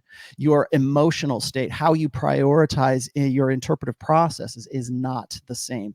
How you deal with emotion, especially negative emotion. Men and women process emotion differently. It's proven. I can show you the goddamn studies. But here we're going to listen to all this crap about again, this is the same stuff that's been thrown out since like the mid 80s by Oprah and Dr. Phil and all of this touchy-feely humanistic psychotherapy crap. Philosophers like Plato, Socrates, Friedrich Nietzsche, they all cover the basis of morality, basically stopping us from our biological basic urges. Freud talks about this as well, as the id and the ego, and the ability to stop and think about the future, about how these actions are going to affect you, and to have more reciprocity and altruism in your life. Okay, so we're throwing out names here. We're throwing out Aristotle and all this other great stuff. You and I, Ryan, I think we had this discussion on that other podcast we used to be on. Do women have agency? Do women have moral agency? We talked about that, and that's really what he's getting here. And there's a funny thing. And we're not even the first ones. I remember, wasn't it you and Roosh had this same conversation too 4 years prior? Yes. As a matter of fact, right before neo-masculinity, it was a thing for fart in the wind, right? When we talked about agency, I've argued for it. I said women definitely have agency. As a matter of fact, that's the problem I have, is that they take no responsibility for that agency. That's it. That's why. So when we look at women like aborting their children, it's not about like, oh, they're thinking one way or another, or they're evil or they're good or anything like that. No. They play a part in that. It's not a guy that, a guy got them pregnant, but they're the one that's making that decision when they decide to get an abortion. I mean, let's face it, his audience too is like video game playing guys, the beta male like you'd think of. And they've been hearing video games cause school shootings and laughing at it for 20 years. I have a hard time believing that all of a sudden now they're taking that argument seriously. Yeah, well, they're taking it seriously. Well, I don't think they're taking, his audience isn't taking it seriously. But again, the reason we're doing this is because these are a lot of the same, straw man arguments that not just he's using, a lot of other people are using. It's not easy to do, but yeah, if you were just more moral, it's what adults do. Take the adult pill. Development does, and I would argue, having spoken to hundreds of red pill people, there's an original source of pain, either in early childhood or in adolescence with the early girlfriend. The pain that stunted their growth about relationships. The wounds that happened in the background. So he's going into natalism right now. He's saying there's something, and I should also point this out that this is exactly what Scientology does. You have to go you have to rewind all of your memory. That's what, and it's all bullshit, of course, but it's like this regression therapy, right? Go back until when you were like in the womb, and what did it feel like coming out of the uterine walls, and how did that traumatize you as a child? And when they put you in that little bassinet, were you cold? Did you cry?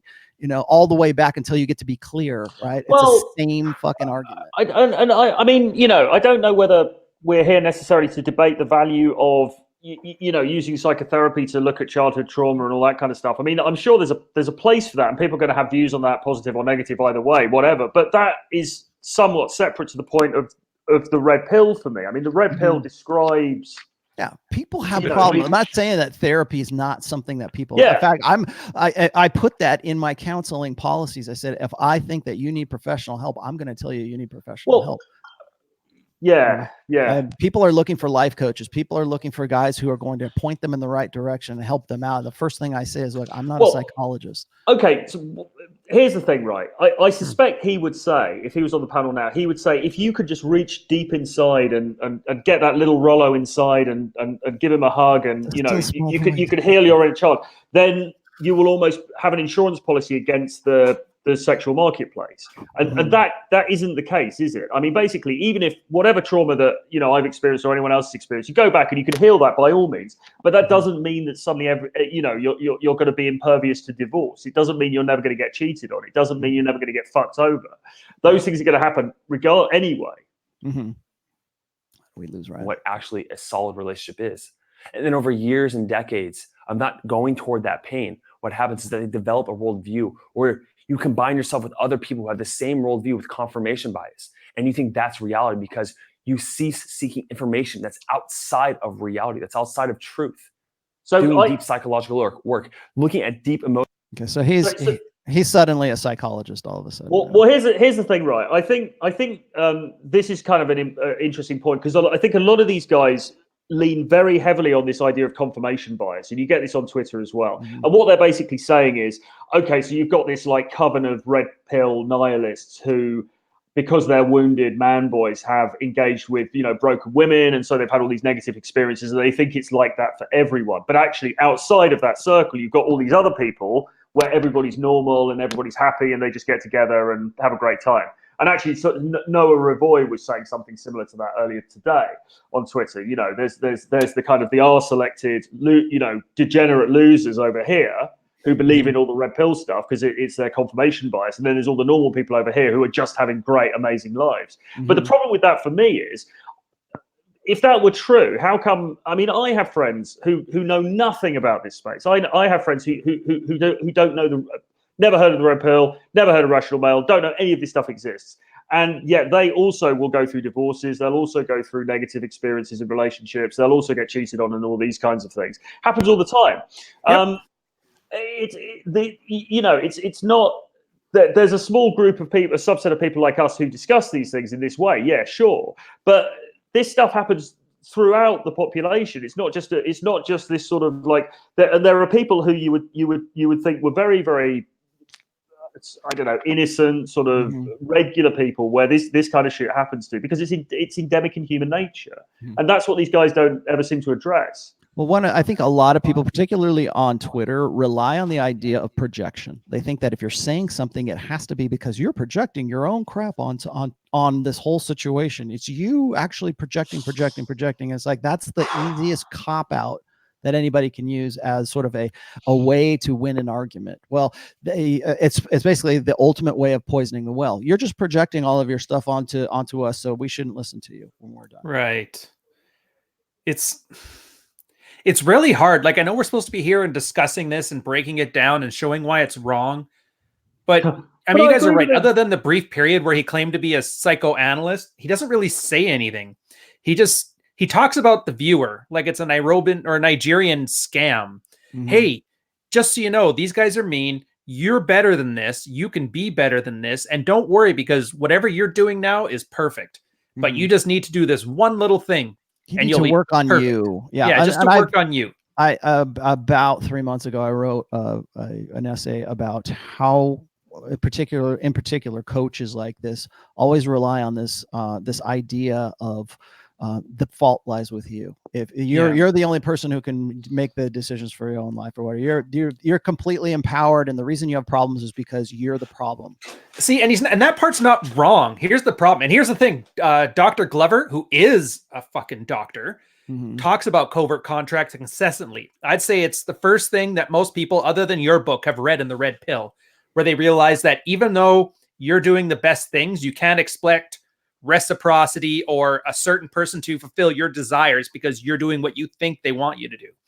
It's a horrible mental model. And he's actually causing damage here, because when a person buys into this and they start believing that the power of me and my thoughts and my hugging inner child is going to get me the girl that I want, and that girl rejects him, he's not going to have any other response than a narcissistic rage, because she's going to shatter that fantasy that he's built in his own mind. Yeah, he leaves them in a place of like this optimism and this optimistic like hopefulness, and then when it doesn't work out, the blame goes back to him. It's like the guy who it's all your fault. You didn't pray hard enough. You didn't think enough positive juju thoughts into the universe to get back what you wanted out of the universe. That's and if he was a shrink or a priest, you could sue him. He could get his license revoked. You could get him fired. So, like here, he screws up. Some guy goes Elliot Rodger because the girl didn't love his chakra.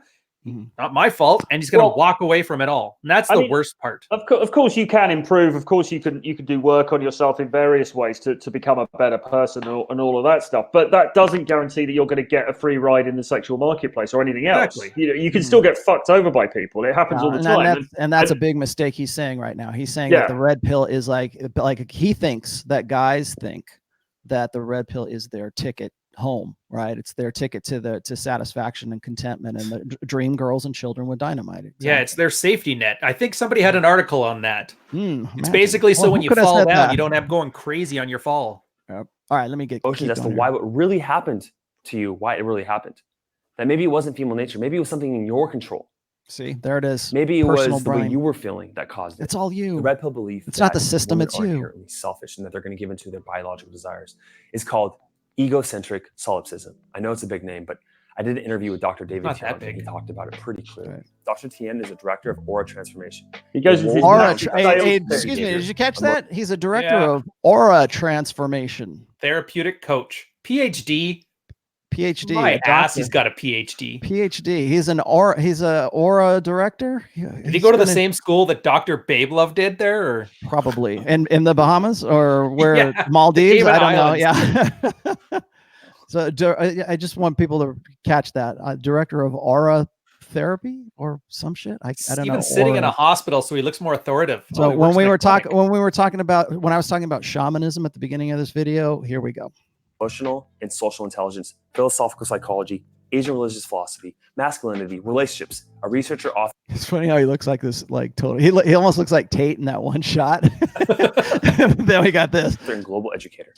As an international top personal development coach, he educates and empowers people to attain social intelligence. This is just a sales pitch. Confidence for success and happiness, dating, relationships, and their lifestyles. He has helped thousands of men across over 87 countries with these issues. So let's be clear here. This guy is not a licensed. This guy is not Dr. Sean Smith. Okay, he's not a clinical psychologist. He is an aura reader. I don't really know. What's his name again? Bob Chan. Tian. Right. The full interview with Dr. Tian will be in my course, Effortless Attraction. It's down there. If you want My a chance course. to get into the course. My course. Set up a call. Of course, my course. If you're a good fit for the course. Dude, I actually want to do a And course. These when I guys was are speaking with really Dr. Tian, poisoning the he waters, basically and I'm going to talked feel like a scammer. I know. about this hypocrisy with women and the red pill. Women have an inborn ability to switch off their emotions for you in favor of a hotter guy. Slow down the speed of this. I know. Okay, so here's the thing. No, women don't have the ability to shut off their emotions for. Like, I think what's interesting here is he's really kind of butchering my take on war brides right here. And I just let it continue. Broken guys attract, broken women. Right. So if there's something wrong with you, and we've just moved on. We've moved the narrative. So we found out that it's not the system that's the problem. It's you that are the problem, and that because there's something wrong with you, and because you don't know the solution to your own problem, of course they probably have that solution, then you are going to attract women who are also problematic, just like yourself. Right. I mean, that's basically this. Yeah. So you meet broken women. Yeah. Well, here's the thing: is all women are broke. We're gonna get back. We're gonna get into the low self-esteem thing and the quality woman myth here in just a minute. Yeah. And it's so easy if you were to just switch this, and this is something that white knights will understand if you just think about it. He doesn't know what white knight means. Yeah, he's got no clue. So annoying. Remember, Ryan, remember when we were talking about and I hate to bring his name up, but when we were talking about Coach Greg Adams, and I was saying, I don't think he knows what MGTOW actually is. Oh, yeah, guaranteed he doesn't. Well, what these guys do is they go on Google and they go and they say, what terms are trending for men's, empowerment today? Oh, MGTOW. Type in MGTOW in my profile. I'm a MGTOW too. Yeah, come MGTOWs, come talk to me. The same. Elliot Hulse did the same thing. I was hoping I think we probably set him straight by that, but I think he did the same thing. He wanted to sort of reconnect or find a different market, and so they start looking for these catchphrases like white knight or MGTOW or probably alpha wedo or whatever. Negging. Dude, here, pause this for 1 sec. I actually pulled up his LinkedIn from his site. Mm-hmm. So he's got a master's in East Asian Studies from University of Toronto. So he studied Chinese. Okay. He got his PhD is in Asian languages and cultures and philosophy. Has nothing to do with what he's talking about here. Mm-hmm. He was an assistant professor in Singapore until he quit. And then he did dating coach. Oh, he used to be a PUA. Nice. Well, I mean, guys in the chat are pointing out, I think this was known before, but he's spoken at 21 Convention a couple of times. Yeah, well, they just showed the video here just a second ago. That was back in the days when it was purple pill and I wouldn't want to have anything to do with it. Look at this nonsense. Hold that thought, Ryan. All right, I'm done. Men, there are plenty of men, not all men, not you. I'm not talking about you as a man, whoever's watching this, but not you, customer. Have an inborn ability to also switch off their emotions when there's a hotter girl that walks by. Okay, here's the mistake that our professor of Eastern Studies is making here, and this is the false equivalency state. Okay, what he's trying to do is saying that all is equal. So women are just like men, and I've mentioned this in a few prior videos. There's this idea that for every action, there has to be an equal and opposite reaction, right? So if it's true, if it's good for the goose, it's good for the gander. So men and women are the same. It's the yin and the yang. Let's put this in Eastern philosophy terms. It's the yin and the yang. It's not that they're different or there's just a little bit of black in the white and the white in the black. That kind of crap, right? So everything's based on this Jungian blank slate. People wonder why I get pissed off at Jung. Here we go. That same blank slate crap. Oh, it's your feminine side and your masculine side, and we're all equals. We just got to find our balance in each other, right? And so here's the deal: is he's by saying this kind of stuff, it shows me that he believes in the blank slate. It shows me that he believes in this reciprocity, that if it's true for one sex, it has to be true for the other. And the fact of the matter is that men and women are different. We were made different. Yes, we're complements to one another, but we are different. We are different psychologically. We are different emotionally. We are different in so many ways. But here's the thing. Can women turn off their emotions? Yeah, of course they can. In fact, if you want to go ahead and read my work on war brides, I've got at least 3 different posts on war brides. It's exactly what I'm talking about here. And I think you talked about it a little bit. But go ahead, what? Isn't it slightly irrelevant whether guys have the propensity to act in the same way or not, because whether they do or, I mean, yes, of course, yes, guys can turn off their emotions. That's why pornography is so endemic. But so what? Given that we're talking to a male audience, and this is about our men's relationships with women, what we're principally interested in hearing what women can do, and this is and the red pill has always been about sort of revealing the truth behind the pretty lies, if you like, and that's what we're doing. We're not really bothered what guys do. I mean, that's a peripheral interest, but the important thing is that women can behave in this way, and they have a propensity to do so, and that's what we're highlighting, isn't it? Right. Let me keep going here. Like, yeah, and that women, some bitter women, as Steve was pointing out, bitter women. They're women who have the red pill, like red pill women. And they've been red pilling much longer than men have. Right. Also say all men are ... They just switch off their emotions. They have no empathy. This is just sociopathic, and there are people like that. And then this trying to base it in this historical argument of consider the emotional investment a woman needs to put into mothering a child who could be taken away at any moment. Okay, so that right there is maybe he read my work on.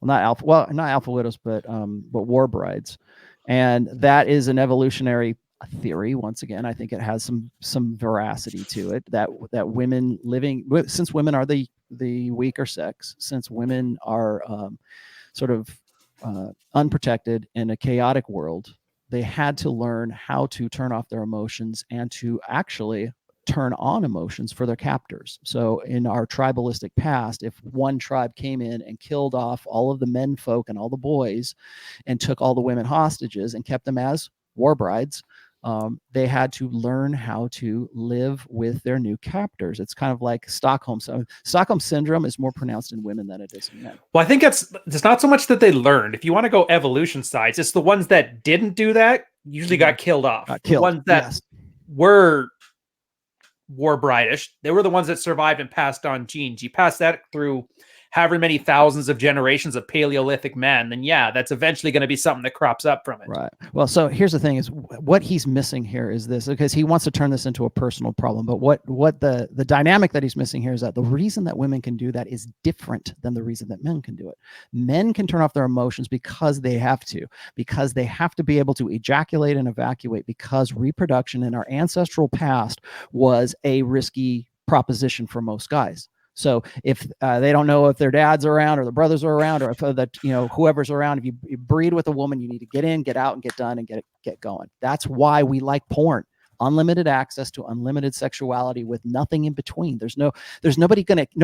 Usually, I hope not. Nobody's going to kill you for watching pornography. So that's why 68% of Christian men say that they're addicted to porn right now, because that is our innate drive. We can separate emotion from the physical act of sex, because that has been what has been reproductively expedient for us in our ancestral past. Two different reasons. So for women, it's we got to stay alive. And if that means I got to love my captor, then, well, the guy who he just killed must have been a beta anyways. Otherwise, he wouldn't be dead. So I'm going to go ahead and, in primates, what happens is if a new alpha comes into a troop and he'll instantly kill off the young of his rival alpha. And the act of doing that actually sends female primates into estrus. It means it puts them into that ovulatory state so that they can have more babies, but they're going to be having his babies, right? So I'm not saying men and women are apes or whatever, but I'm just saying that's the correlation here, is that women had to be able to say, well, my kids are dead, but I got to still live, and I still got to make the best of it, and I still need to send my genetic legacy, my sexy sons into the future. Yeah, this guy's an ass kicker. That's another reason why women are attracted to violence. They're attracted to dark triad, because those were the traits of a guy who could come in, kill off the rivals, kill off their kids, and make you have his babies. That's why. So there's two different things, two different reproductive strategies, two different reasons for why men and women can turn off their emotions. Hey, Troy, question for you. So this guy's technically in your space. So having this as your competition, does that make you happy or sad? Terrified. Absolutely terrified. the profit margins are just going to be shrinking overnight. I mean, I don't. I don't know. Here's the greater question is this: is after seeing this, are you going to now quit your job and major in aura studies? Because clearly, oh no, he's never taken any aura studies. Oh really? His PhD is in aura transformation. I'm sorry. Yeah. Well, it's obviously where the money is. Yeah. 1,000 years ago, anybody you loved could have been taken away at any moment. Okay, war brides.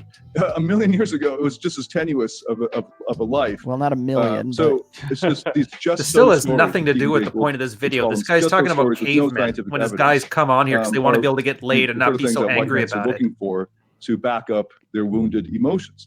And when looking at the evidence or the scientific data about the scientific data from the aura transformation professional, how it exists, most of the studies take online dating.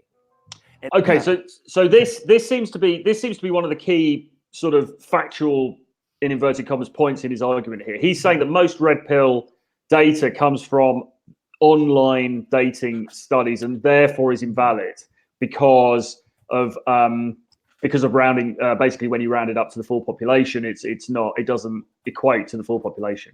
Mm-hmm. But that's not the case, is it, Rollo? I mean, no.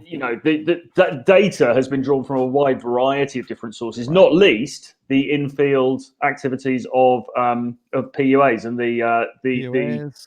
Well, and here's the other thing: is from what I know, at least from my own work as well, is that. I don't rely just on statistics that I get from like Dataclysm. I really wish I had Carl on here for this part right here, because he's really good about the stats. Mm-hmm. But so for the most part, red pill guys they'll look for stats on Tinder. They'll look for stats on OkCupid, like online dating kind of things. And I'm the first one to say, you know what, you guys need to get out of offline and get into the real world so that you can actually, meet women face to face. I know that's neither here nor there, but here's what he's about to say here is, well, I've interviewed women on the street and they told me different. And so here's the thing is we are now finally living in an age where we have access to more information that we've ever had, prior to this. I think it was Krauser also said something like the last 15 years of pickup artistry has done more for the education or the understanding of intersexual dynamics in 15 years. PUAs have done more work than any in the infield. Have done more work than any social sciences have ever done, any psychologists have ever done, because PUAs will do the things that would be otherwise considered unethical by psychologists. So we have all of this. We have way more data right now. So where are you going to go? Again, another essay I've written was about generalities. I get this constantly. Well, you make sweeping generalizations, and that's what this is going to he's going to come down to. As opposed to what kind of generalizations? Yeah, they're sweeping. Yeah. Well, so what? But see, here's the thing: is if we're going to talk about science, right? If we're going to talk about scientists need to sample from the largest pool, right? They need to find a relevant pool, but the largest pool. We need to have more information, not less information, to understand the dynamics of a system. Okay. Well, and so, go ahead. And it's really interesting in a moment how he seeks to undermine the data that they get from the dating sites by again saying the women that use those dating sites are damaged. So it's attribution error, and it's going to be a qualification thing here in a second. And so what do those data sets show? Most often they show the 80-20 rule. Okay. It shows that 80% of guys are undesirable. That's what we see happen when we look at Dataclysm. That's what we see happen when we look at Tinder statistics. We see that women not just they don't rate men as average. They rate them as unattractive, and that's 85% from the most recent statistics that I've read anyways. And I think people, and he's making this mistake too, is that they think he's making many mistakes. Well, he thinks that 20% of guys are nailing 80% of women. That's not the Pareto principle according to red pill ideas, right? According to red pill understanding. And I think he knows this, but he's got to throw this out there. And the problem I'm seeing with this is that he's saying generalities are bad. No, generalities are all we have to work with in this case. And at no other time in history have we had more data than we have right now. And that's the problem, is that it's showing him something that is challenging his ego investments in the goodness of women and your morality and all of these ego investments he has in his own, the goodness of his heart or his still small voice. Oh, I agree. It's not data, because if it was, what most people do, and we've suggested it's a good strategy, get onto Tinder, get onto OkCupid if people still use that, and make yourself a female account. So when you're top at the ELO list, you'll get shown the best options, and you're going to see the male accounts, and you're going to understand why 80% of them are unattractive. Right. Oh, but Ryan, you'll just be doing that out of the motivation of your inner child that was wounded when you were 6 years old, and Susie wouldn't let you push her on the the Deus Ex Machina, just call something damaged. I fucking hate this guy. I really do. And if you look at the psychometric properties, or the people that are dating on these psychometric women, they tend to be lower on self-esteem. Okay, there's your qualification. So there you go. Right there. They're low self-esteem. They're not quality women. And anybody who knows go ahead. I don't really buy that, because if we're talking about things like Tinder, I mean, in London and in the United States, in the big cities, it's so widespread now. Is it really just damaged people that are on those dating apps? I have, and where's his data on that? That's just an assertion that he's made. Hold on. I don't know if I can post this or not. I have stats actually for how, the actual data of how, I'll just tell you right here. I have data in one of my folders here. 70% of people are damaged, judging by this study. Yeah, by this state. No, done by Prager University. No, here's the deal. Is I'll show it if anybody in the chat really wants to see it, I'll put it up. But there's they've done statistical research right now of how people met their mates, right? How people got together, and at church, through friends, at a club, through school, like some of the more common ways. And then the one that is the most, the number just skyrockets straight up, is online. And it has happened since the early 2000s. It dwarfs every other way that people get together. So you can't just dismiss it as, they're just low quality people. They're low self-esteem women. Only low self-esteem women are on Twitter, are on online dating. That's bullshit. It's absolute bullshit. And I can show you the statistics that back that up. I would just love if he described what he meant by damaged. Damage is such a vague term. Is there people walking around missing fingers? Like, is there girls walking around that have lost an eye, big scarring from that fire they had to save the kids from? Like, damaged how? Yeah. And of course, that's, and you're supposed to fill it in with whatever's inside your head. Ryan, damaged. So it means Ryan, the girl that didn't like me. That's one more of those nuances that we don't get. Fucking container word. That's the problem. It's because he doesn't describe it. Whatever you think damage means, that's what he means. And everybody means something different. All right. Damage is the girl that didn't touch your dick, essentially. All right. It's just the case. I mean, I've interviewed plenty of women who never really take the dating app seriously. They actually never match. So his sample size is plenty of women. So his samples. So he criticizes the quality of the people that are on, the overwhelming number of people that are on online dating or using Tinder or whatever it is. But his sample size is who he met at the beach here. Really? Well, yeah, you can't be damaged with that much vitamin D, Yeah. You know what? I'm sorry, guys. I have to show this. Hold on a second here. I'm going to the stats. I'm going to show. I have to show you the stats. I have to be a part of this. See, and here's the part I love dunking on Carl. How heterosexual, and this is only up to 2009.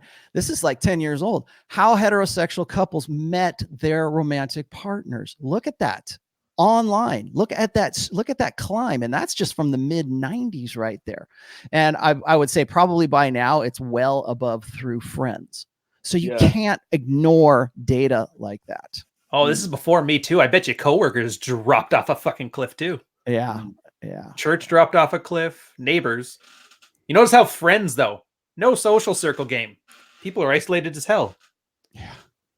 All right, let me get back to where we were. That's kind of more depressing than this guy's video. You should have made one of these takedowns. I should have. So essentially what this means is called sampling error. thank you, Dr. Menden, for grad school for teaching this. Sampling error basically means that Sampling error was when I talked to two girls at the beach. That's true. Exactly. He's describing the error that he just committed right here. For the study. And you take the conclusions of that sample population study, and you erroneously or falsely believe that the whole entire population, all of humankind, or all of the Western culture, has the same attitudes and behaviors that you took from that original conclusion. This is Chad intellectualizing. So what's the Yeah. okay? Let's take him at face value. So what's the greater error here? To believe that you are an error of a worldwide, gathering of data, a large, like an overwhelmingly large data pool, versus ego. a few girls that you met at the beach. Who's making the error here? Yeah, Is it it's the red ego. pill, or My is it- way is robust and perfect, and your way is flawed and damaged. It's ridiculous. And you see, dating apps are not representative of the actual population. Bullshit. And there We are just bigger saw that they census are. bureaus that have taken the type of sex. Not to mention the OkCupid guy. What was he? He's like a world-renowned statistician from, I want to say Harvard, but he's definitely like top 10% of people in the world who can look at data and make good charts. But Ryan, can he read auras? Can he surf? amount of sex from the wider. Does he live in a population. shed? Okay. Shed of I knowledge? got to back this up a second. You guys got to hear, because this is another part of his bullshit. Actual population. And there are bigger census bureaus that have taken the type of sex and the amount of sex from the wider population, and it shows it's actually a pretty even curve. Bullshit. 100% falsify, provably false bullshit. We just saw the GSS study that shows that the amount of sexlessness between in this cohort, in the 18 to 29 cohort for men, has tripled in the last 10 years. It is up 28%. Women are at 8%. Provable bullshit. In fact, I'm going to show you right here. Yeah. So what is it? 30% for guys, 18% for girls, something like that, isn't it? Yeah. Hold on a second. Trying to remember off the top of my head. But yeah, so for every girl that's not having sex, there's 3 guys. And the girls, it's most likely on purpose. Right. And we can also show that this is historically accurate, because there's DNA studies that show that for every one man that reproduced, 8,000, it's like 8,000 years ago, like post-agrarianism, right? For every one man who reproduced, 17 women reproduced. We know something this. I was wondering on that, actually. The DNA era. You're as close as a scientist as we got to here, Rollo. Yeah. So you know how invading armies would come in, slaughter everybody, and then the wives would have. Is this pretty much a war brides phenomenon? Is why those 1 to 17? It didn't necessarily mean that's exactly 1 out of 17 that's guys hard never to had say. kids. Okay, so there are other factors that you can factor into that. Okay, the end result, I mean, the undeniable truth is that one guy reproduced for every 17. What is it? I think like 1 in every 200 guys is a direct descendant or biological DNA descendant of Genghis Khan.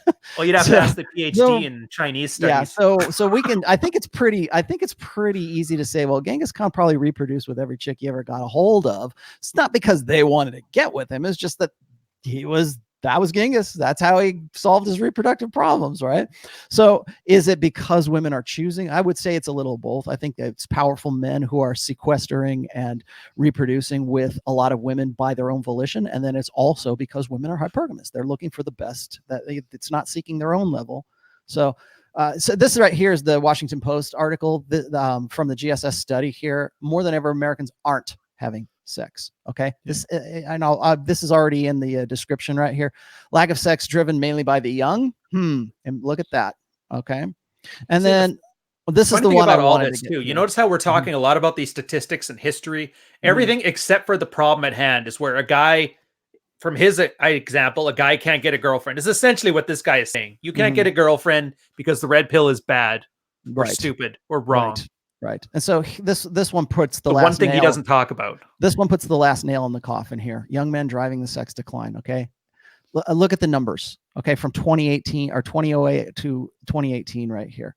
Okay. If you want to read the details on that, I've got that in the description as well. Provably false, verifiably false. So let's go back here and make sure we show. I like that vest, by the way, Troy. I know. Oh, thanks very much, man. Just thought I'd rock something a bit different today.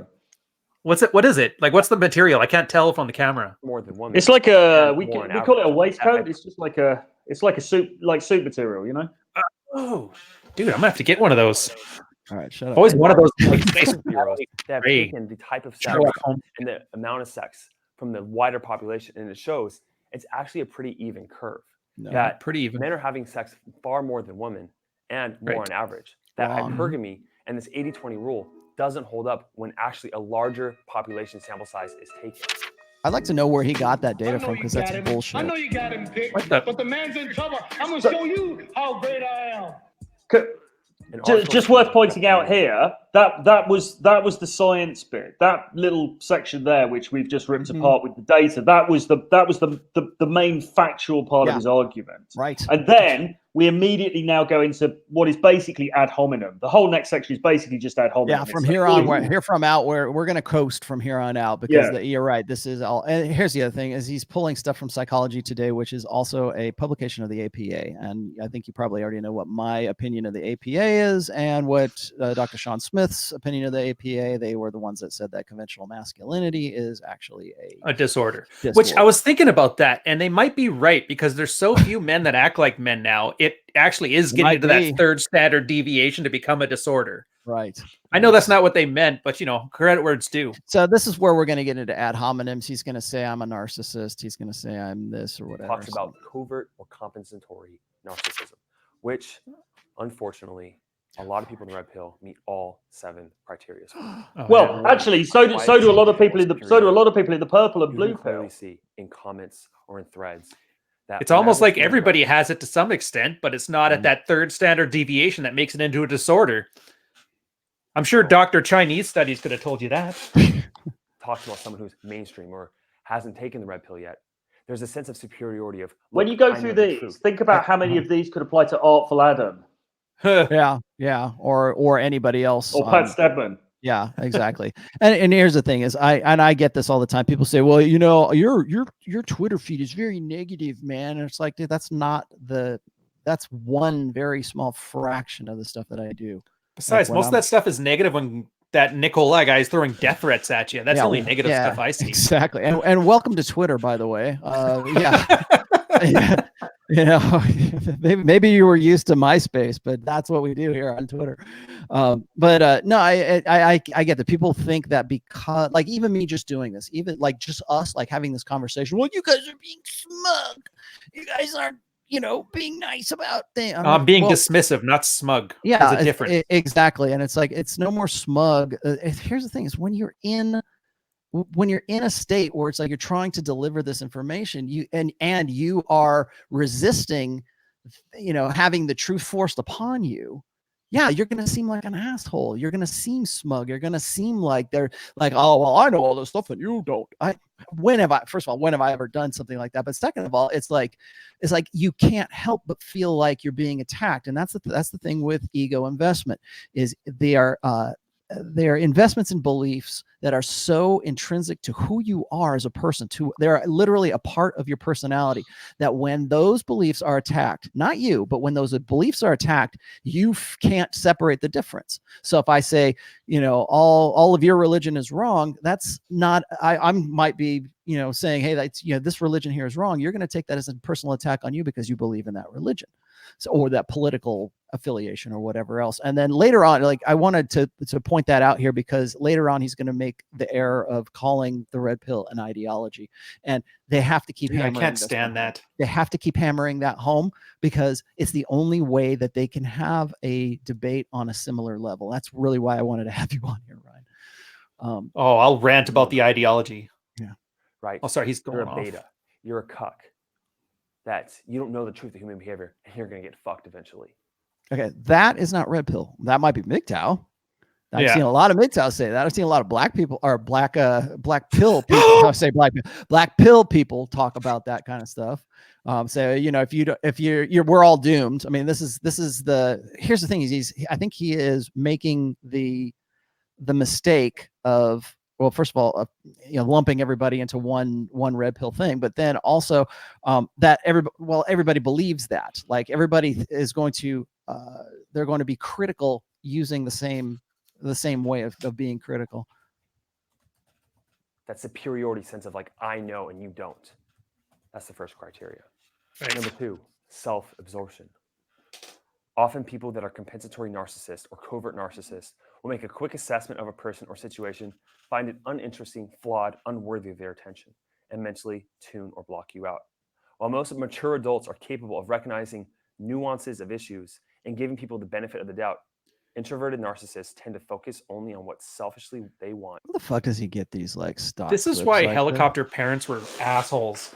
Yeah. They raised this guy to think that any shit he takes, that somebody has to look at it and give it a time of day. This? Like, I'm not paid to grade your papers. Or that anybody actually cares enough to be smug with them, right? Yeah. Like that. Well, I mean, we like, are now, but yeah, we are Dubai. Well, we in refuting this, we kind of have no other choice. But like the thing is like when I am making a point, when I'm saying you're wrong, and let me tell you why you're wrong. I'm not saying like I want to know if I'm wrong. If people want to tell me like, Rolly, you're full of shit about this, I'm happy to listen to it. But don't get upset and don't think I'm smug by saying, no, here's what I really said. No, here's some more information. It's not about being smug. It's not this personal narcissistic satisfaction about it. See, that's another thing. People keep throwing this shit at me. Oh, Rollo thinks he's a messiah. He thinks he's the chosen one. No, you think he's a messiah. Yeah.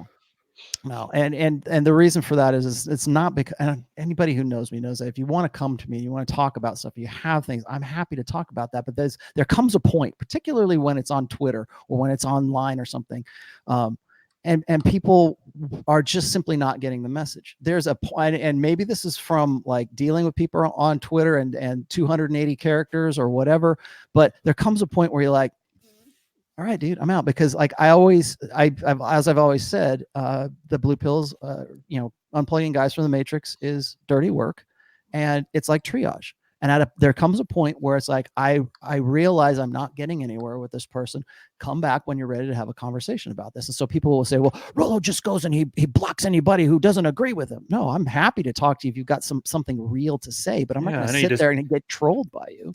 Exactly. There's a difference between blocking somebody because you're smug, and a difference between saying, you know what, it's not going to go anywhere and you're wasting my time here. I got other things to do. Just because I'm not paying attention to you doesn't mean I'm trying to like kick you in the ass. Well, that's the problem. There hasn't been a single piece, not one critique on any one of your books or your essays. Never had a critique to Troy against anything to do with this day game model. Nothing to critique me on my 50 videos on like power talk and covert language, anything. None of the points get discussed. It's always like this holistic, this guy's an asshole narcissist and I'm the coach that has the answer. It's like, that's not an argument. Right. People that's will not always, something that needs to be taken seriously. It's you want me to shill for you by sitting there and let you call me an asshole for 20 minutes. And so here's the debate that the thing that I get dragged into is like Stedman will say something. Oh, Rollo didn't want to debate me. He turned me down. I'm like, because you never told me what you want to debate. Because the debate would be this: Rollo's a cult leader. We're gonna sit here and debate whether or not you're a cult leader. That's not a fucking debate, idiot. Okay, you want to talk about whether hypergamy is real? Do you want to talk about what are the issues? What are the points that you want to talk? Never is it anything. He probably wants to argue about which wine is the finest wine of the wines. And so argue about why you should leave your buttons up on your suit while you're sitting down like an idiot. Well, when I look at like True Heart Bear's pamphlet there, it's like the shit. So it was a Care Bear. It was a Care Bear, actually. Yeah, True Heart Bear. I should go and get a screenshot of that. But no, when I read what it's never like anything that is concrete. It's never a disagreement about particulars. It's always you're an asshole. Let's debate whether or not you're an asshole. And as I said sort of up front, a lot of the time they actually agree with you. When you scratch the surface, I'll say, yeah, well, of course hypergamy exists, but Rollo's an asshole. Blah. I don't like his tone. Yeah, exactly. And they say, oh yeah, of course, of course infidelities happen. Of course these things. Oh, yeah, we get all of that, but Rollo's still an asshole. I don't like the way he delivers the news. Yeah. Exactly. All right, let's keep going. And find agreeable. All else is labeled boring and stupid. Yeah. Number That's three, a red pill guy right there, lack flexing in the mirror. Look, most people in the red pill, their sample size themselves for the woman in their life or woman that they met is maybe the first girlfriend they've met and broke their heart, or their wife of 20 years from high school that broke them up and screwed them over. So the people that actually matter. I've worked with hundreds of this is great. Women and have women Hundreds as friends and dating multiple women over the years. I have a pretty clear sense of what actually drives female behavior, having been exposed to all of this. And what would that be? what is driving female behavior? It's right behind him. Well, yeah. Yeah. Yeah. And what would that be? Right. This is the thing, is like, whenever people are critical of the red pill, I'm like, okay, man, what's the better way? What's the better way to go about this? Tell me what your plan is, man. Clearly you get pissed off that I don't have a prescription. What's your prescription, man? Tell me. How is it any different than Dr. Phil? How is it any different than like evangelical Christianity? How is it any different than, tradcons or what the boomers have been doing for forever? How is that different? How are you going to separate yourself from all that and the red pill? Show me. I'm actually surprised he never went after price points. A lot of people love to rag on Rich for his or me for mine, not knowing that I basically priced mine because I don't want new clients. Yeah, he doesn't talk about that. Although Dr. Tion calls me a white knight later. This is great. He'll love that. Oh, that's awesome. And I would urge you to develop some sense of empathy for yourself. Get a female friend. Get a friend that's a girl. How do you have empathy for yourself? Right. Get a female friend, right? Like, that's not the problem. Does he not know what empathy no means? Problem with female friends. If you're remember in the beginning of this video, he's like, well, if you're on the fence about any of this, the guys who are on the fence are still blue pill, and they still believe this. They still have female friends.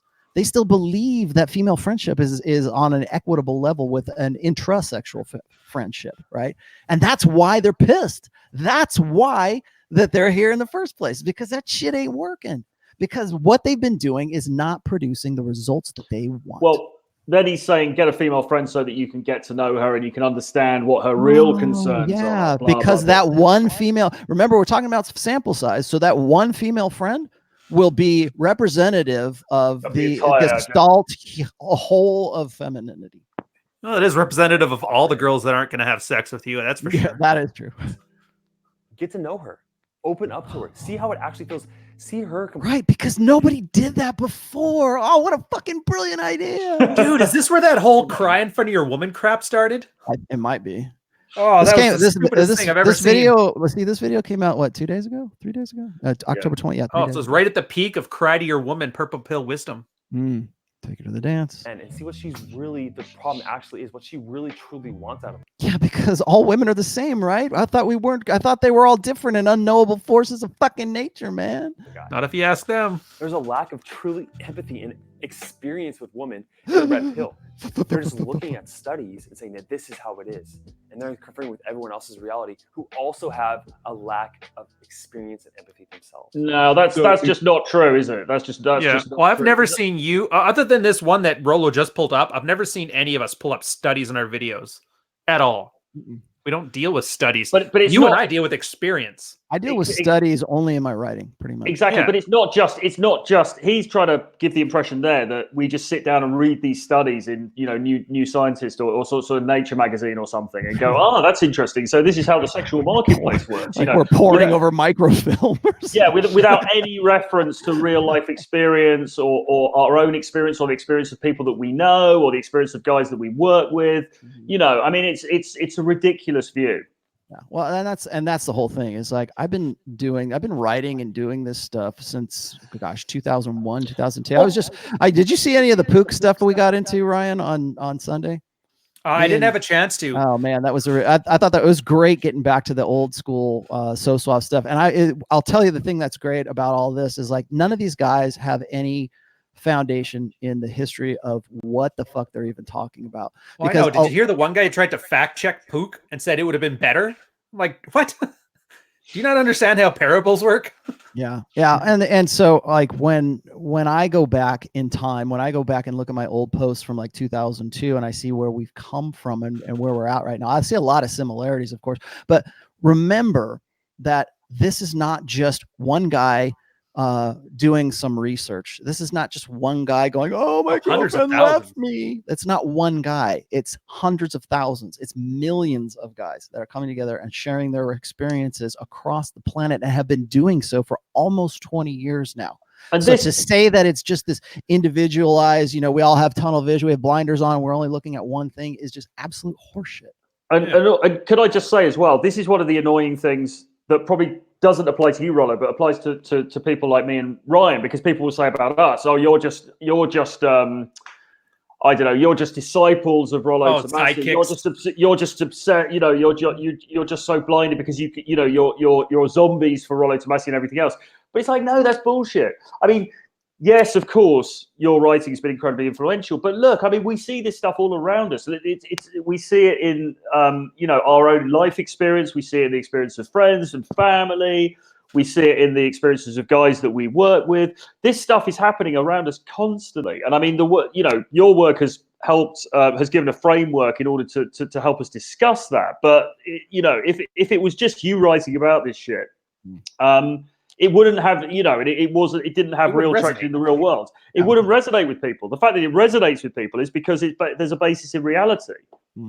Oh, here's where I think this is where I'm a white knight here. In case you're not clear on what a white knight actually is, well, you're certainly not. Masculine Male is a great depiction and demonstration of what a white knight actually. See, I'm a guy's really just. Yeah, he must not know what he's talking talking about. He has not read anything in my book. He said he has read my stuff. I don't think he has. Really is. This is what like an advanced white knight who's been white knighting for decades would say. Advanced. So on page 135, he says, hypergamy doesn't care how you rearrange your college majors and career choice in life to better accommodate her. Oh my God. Hypergamy doesn't care how inspired or fulfilled you feel as a stay-at-home dad. Hypergamy doesn't care that. Wait, is he saying you should? Yeah, do all those things? I'll let him keep going because he's reading your book at least. Monologuing here. 4 states to accommodate your long-distance relationship. Hypergamy doesn't care how supportive you've always been of her decisions or if you identify as a male feminist. Hypergamy doesn't care about your divine and forgiving nature and excusing her youthful indiscretion.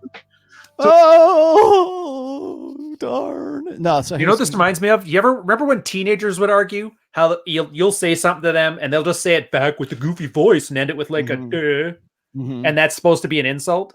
Yeah. Well, here's the thing: is none of this does he refute? None of this is. No, he just slaps his head as if it's like cringy to even suggest. Well, okay, and you guys have probably figured out what he's going to do here. It's going to be he's doing this because Rollo's writing this because he's in pain, or he's got it's like, dude, I've been married for 23 years. Like, I'm not in pain. I'm not writing. I'm saying this from a factual perspective. I got a notch count of over 40, right? Okay. I've lived a pretty good life. I had a lot. You should say pre-Tinder on that because that actually meant a lot more before. Yeah, you are correct. You are correct. But so here's the thing: is and people get up, and I'm one of the reasons why I posted on Twitter about a day ago, the entirety of the hypergamy doesn't care post is it's funny because how that post really kind of took off. Now what he's going to say is, well, he's just being negative and people are picking up on it and they're just wallowing in this negativity. And it's like, well, that is a warning. That is so you don't get wrapped up in this idea and you don't, he's not going to read the rest of it, right? When I get into relational equity, because the reason I wrote that is because most guys are invested in a concept that I call relational equity, meaning that you can't put coins in the relationship machine and have love come out. Right. So it's not your sacrifices. It's not what you did. It's not that you read your homework, read books to your kids. It's not that you are a great husband. It's not that you the vows you said on your wedding. It's not that shit. That's not, just because you have all that stuff as guys, when I talk about relational equity, it's the idea that if they do more stuff, if they're better, if they're making more sacrifices, if they moved across the country, like guys will say this when they break up with a chick who they thought they were going to get married to, and they changed their major, or they changed their job, or they left their family, or whatever. They made all these sacrifices, and then suddenly that chick leaves them. She turned on me, man. I can't believe I did all this stuff for her, and she left. That is why I wrote Hypergamy Doesn't Care. Because dude, it's the most amazing covert contract guy has too. Yeah, and with themselves too, because guys think that if I do all this stuff, if I live up to all these expectations, that will be an insurance policy against hypergamy, and it is simply not the case. Do you remember that Simpsons episode where Milhouse was doing that thing for Lisa? He goes, "Oh, if I do what she wants, then she's got to have to respect me then." Yeah, exactly what this is. Yes.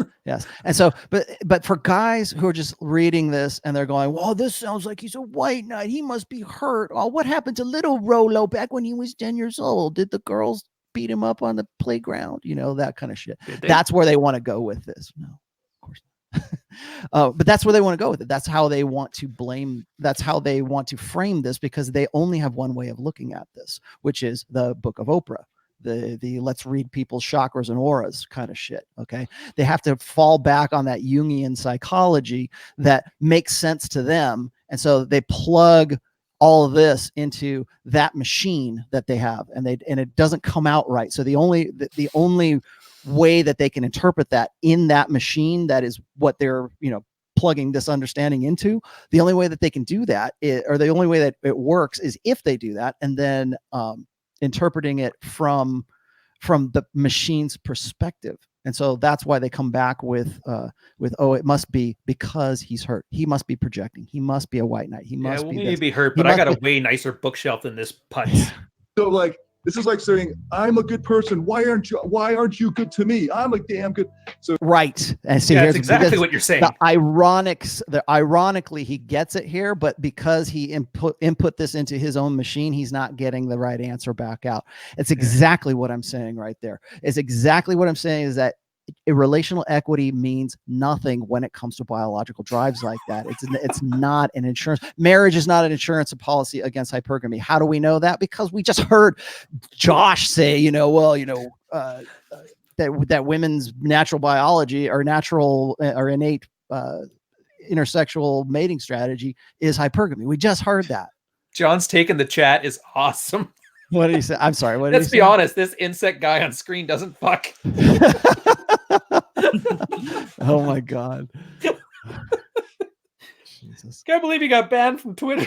Like, all of moral philosophy would say, if that's your view. Okay, so here now he's going to again, we're in his machine. So all of moral philosophy will say what? And that's why your motivation for being good, you're not actually good. You're just fake good. Covert. Right. Okay. So that's the complaint. What he just said is the complaint that most women have about nice guys. Right. Mm-hmm. Well, women, you only want to get in my pants. You're only my friend because you've been faking it. Right.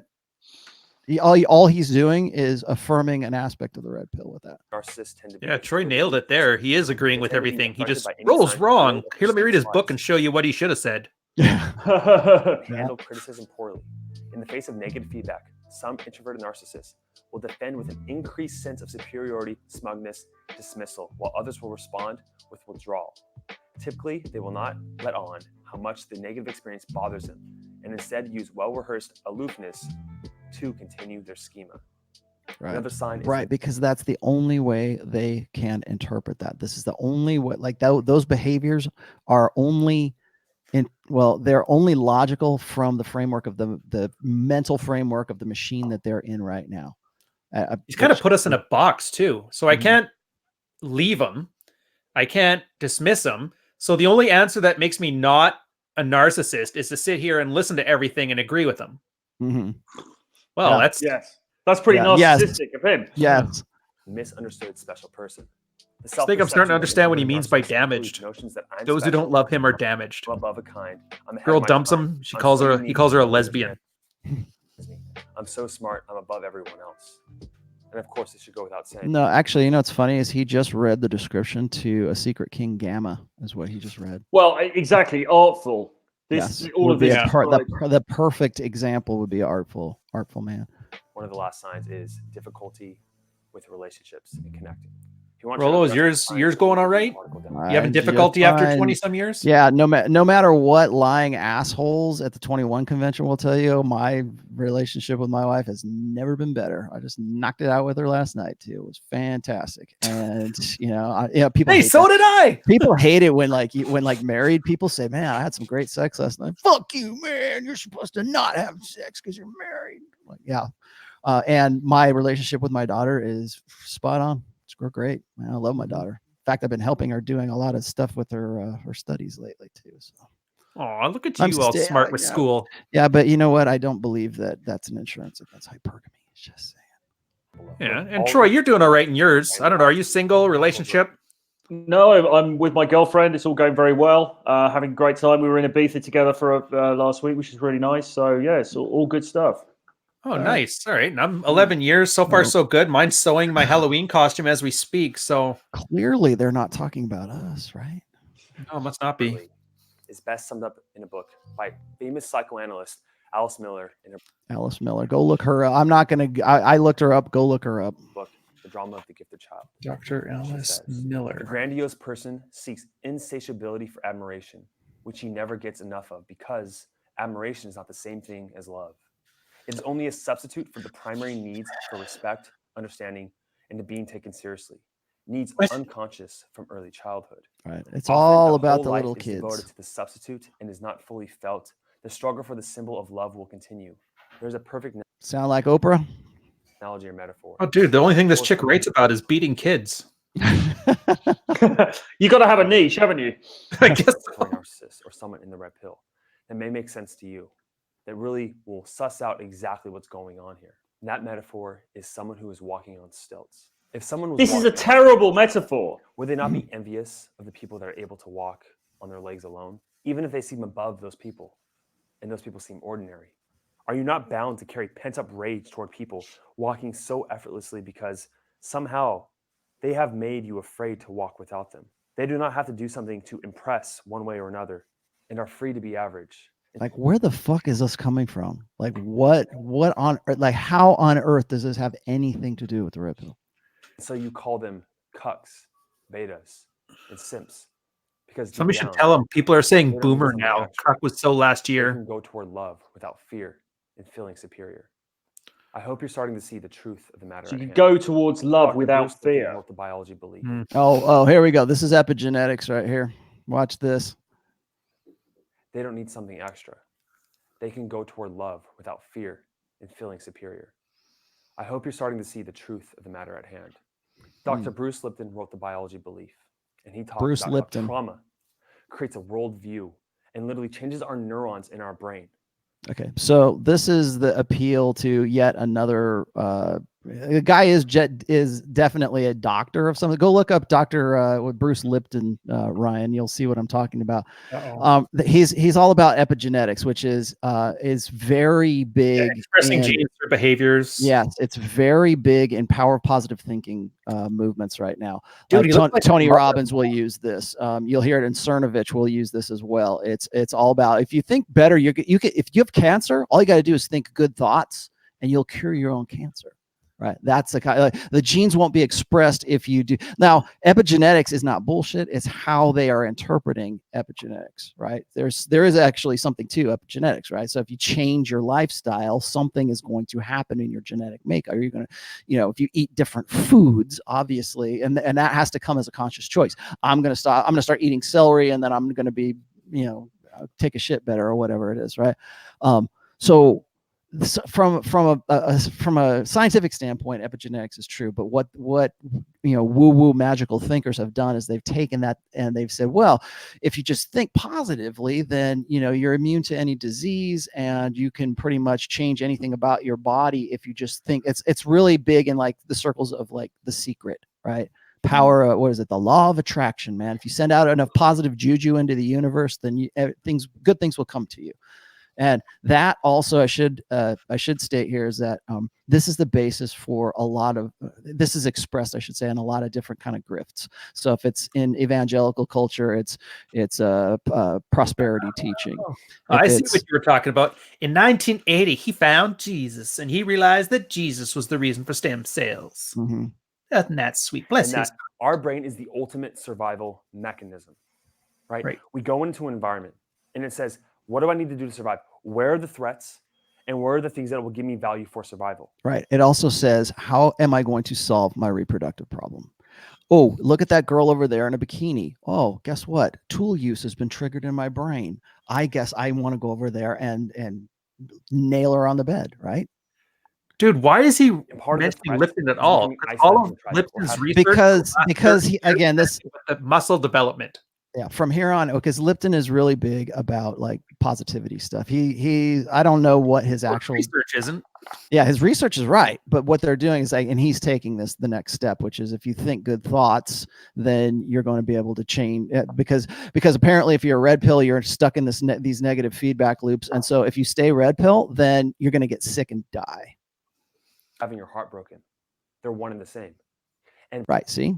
You had your heart broken. So if you dwell in that, And hey, I agree. Don't dwell on that shit. But how are you going to like solve that problem? How are you going to change your life as a result of that? That's really where the red pill comes in. It's not that you got your heart broken.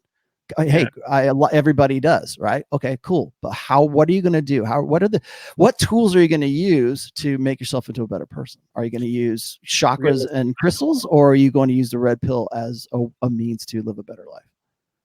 And potential value is going toward a girl for procreation. Having worked with plenty of people just like you who have this. Hi, Sarah. Would you like to procreate? And knowing very that empathetic. whenever pain occurs, from my own experience, that when I've been heartbroken, that you want to close yourself off to opening up, that you think here's the vulnerability that plea. you weren't manly enough, that you were too weak, that you were a beta. You were. When the truth of the matter is, maybe you had a lower sense of self-esteem, so you attracted a girl into your life that didn't treat you right, and just so it's your fault, but it's kind of her fault too. Because no one else out there that you can see has this ideal love doesn't mean it doesn't exist, because you haven't had it. Ideal love exists. That's what he says. There it is. Ideal love exists. Again, people want to know why I say these guys are purple pill. Here we go. It's this want to get back to that blue pill idealism. Yeah. He wants to have mom 2.0. Mm-hmm. Brain is the ultimate fucking survival mechanism. Which is now he's channeling Gary. Not thrival. He doesn't care if you're happy. But I am telling you, there are beliefs within you that are false, that you've adopted to protect yourself, for protection. You live protect yourself for protection. Bitter. You live resentful. You live in fear. And you're not happy. You'll die sooner. You'll become depressed. See, there you go. That's what I was talking about. This is the epigenetics argument right here. Is if you stay in the red pill, you're going to get sick and die. That's really where we're going with this. You'll be another statistic, and I don't want another statistic happen to you because I care about you, even though I don't know who you are. I see. There's no way in hell anybody would. I've seen too many. Like, how do they not know he's lying? I care about you. Right. Here's the deal, dude, is like I have seen too many men put guns in their mouths, and I've seen too many men hanging from trees for me not to refute your bullshit here. There's my emotional appeal right there. Okay. It's not that people don't get hurt. It's not that people don't think negative. I've talked I've said this constantly about not getting locked into negative feedback loops. That's what you have. If you keep doing what you have done, you will get what you've gotten. If you keep doing what you have done. Okay. Same idea. The only thing is I'm not appealing to crystals and auras. Okay. And validation seeking. That's the worst part. When he says, I love you, nobody loves you. These guys don't love you. I love you. He's feeding into that. And then the problem is Scientology, man. That's the problem. And he's just adding to the fire. Yeah. And of course, here we go. These are the appeals to emotionalism right here. Because of this fear. I am telling you, there are women out there that you can heal that pain, that trauma. See, so now women are the source of the cure to your disease. Oh yeah, she must love that pressure being put on you. Wow. Hey, here's Sarah, please. Maybe the reason you broke up with your other girlfriend is because you saw her as the source to cure your heart, your what ails you, right? No, we don't think about that. Because I made them the center of attention at a dinner. Like, Jesus. Right. Well, and then it's again, it's making women should only ever be a complement to your life, never be the focus of it. This is exactly what he's doing. He's basically hey, fix everything on me, please. I'm broken, but you can love me, right? Right. Mom? Well, this is the dangerous part of this video here is he's making appeals to blue pill idealism. Okay. Like he'll even say unconditional love here in just a second. Yeah. And this is the dangerous part because what he's saying is, hey guys, it's okay. Plug yourself back into the matrix. You'll be all right. Try it again in the matrix and see what. And you know what? Forget all that stuff you thought about the red pill. We'll make you rich and powerful, and you'll be okay. And you can honestly go toward love. And I'm not talking about fucking fake Disney bullshit. Yes, you are. I'm talking about kind of is, isn't it? What are you? You just said unconditional love. Or he will here in a second. True love that a mother has for her son. Is why that a father has for their daughter. And very emotive use of images here, by the way. Right. And here's the thing is like, I have unconditional. Well, you know what? I have love. I have very deep like sense of love for my daughter. And I think anybody who knows me or has ever heard me talk about my daughter, or if anybody talks shit about my daughter or something like that, I'm right there on the spot. Okay. Because there comes a point, and here's my emotional appeal here, is there comes a point in your life when you have a child, you don't really realize how much you can love something until that child comes out. And that's what gets me about women who abort their kids, is like, if I felt like that to I didn't have the kid, I just was responsible for her production. But when she came out, I was right there, and I was very protective, and I made sure that I'll tell you that story sometime. But I understand where he's going with this. This is not the argument that he's making here. You're not going to have this type of love here. The other thing is he's typifying love. Okay. Now, if you want to ask me, this is me personally, I don't believe in like agape love or whatever. We have all these different varieties of love. Okay. I only see the difference in expressions of love. I think love is basically the same thing. Okay. So the love I feel for my friends, my brother, my daughter, whoever, all of that's the same. I feel that same sense of love. I maybe to a deeper sense with my daughter or my family, but it's the same thing. Okay. The difference is I express that love differently with you guys and with my wife, right? I'm nailing my wife. I'm not nailing you guys. Okay. That's just the difference in expression of that love. But this is another line from like Aristotle or whatever wherever he's pulling this kind of philosophy crap from. You can have that with a partner where they can fully accept you for the way you are, all your insecurities. Right. And again, this is the girl has no standards. See this face? This is the face of the blue pill right here. But this is part of you where you feel like you don't have to put on this facade. Okay, that's another thing. Is when one of the primary tenets of the red pill is that it needs to be something that you internalize. It has to be a part of you. Otherwise, it will be a facade. That's the first thing I tell guys. Like when I was talking about when I did Dream Girls and Children with Dynamite, this is where I was going with that. Is guys they'll say, well, Rollo has to game his wife all the time. I don't game my wife. I am the game.